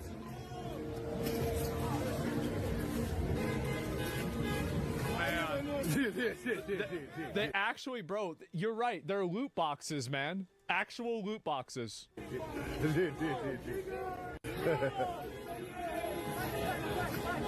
This shit is so whack. Self-control. They don't have self-control. They absolutely have self-control. They 100% have self-control. The whole idea that they can't stop themselves from doing this is bullshit. They would not even think about doing this if there were a bunch of armed guards around. They are doing it because they know they can get away with it. That's why it happens. It's opportunistic, yeah. And they are getting away with it, to be fair.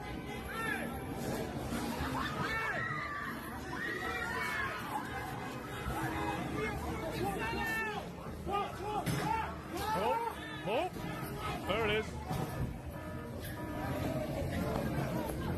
That's great. Oh, yeah. Yeah, this is why deodorant is locked behind plexiglass. Yeah. I don't know, guys, but I'd rather not live in a country where deodorant and hair dye is locked behind a plexiglass case. A little outrageous, you know?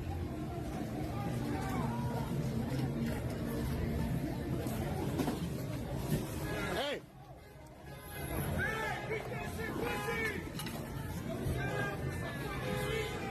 Just looting fucking everything. Jesus. Man. I'm sure that really helps everybody out. Fucking animals? Absolutely. Abso-fucking-lutely. So counterproductive to the very cause that you're advocating for. Well, and it feeds into what he wanted to do. What he wants to do is he wants to create a scene. He wants to say, I was justified in sending in the National Guard because look at how violent these protesters are, which they were not until this was exacerbated. But they weren't violent, guys. What do you mean? I think he has a strategy here. He is losing support in every area. Inflation, the economy, tariffs, foreign policy. His ratings are dropping Even like on immigration, rocks. But there's one catch. Is it like here. under 30%? Current support right now, though, is that 66% of the American public actually thinks it is crime enough to be undocumented and therefore deported. That it's criminal to... Every single month, that number gets higher. Of the American public actually thinks it is crime enough to be undocumented and therefore deported. That it's criminal to. Every single month, that number gets higher. Every single month.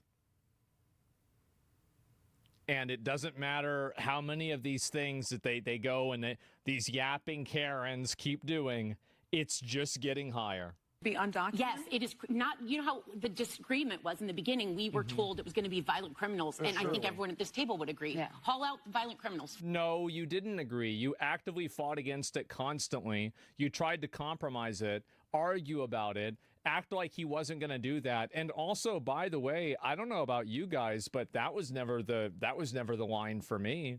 I mean, that's a good place to start, obviously. I think it's a smart thing to start with. But, like, that's not the only thing that you should do. You should get rid of everybody that shouldn't be here. Doesn't even make sense. Fine. But a very important distinction was 60% of the American public, 2/3 of independents, 90% of Republicans, and just a little under half of Democrats think the crime is in being undocumented. Even if it's a... This must really suck for them. That these people found out that it's actually illegal to be an illegal alien. This was a secret that, only a few people knew about. And now that it's been exposed, oh, man. Jeez. Guys, yeah, it's illegal to be an illegal alien. Yes. Yeah, so what I'm saying is a massive amount of this country actually agrees with not how he's doing it, but with what he's doing. So they agree with how he's doing it, too. I guarantee you they do. Absolutely they do.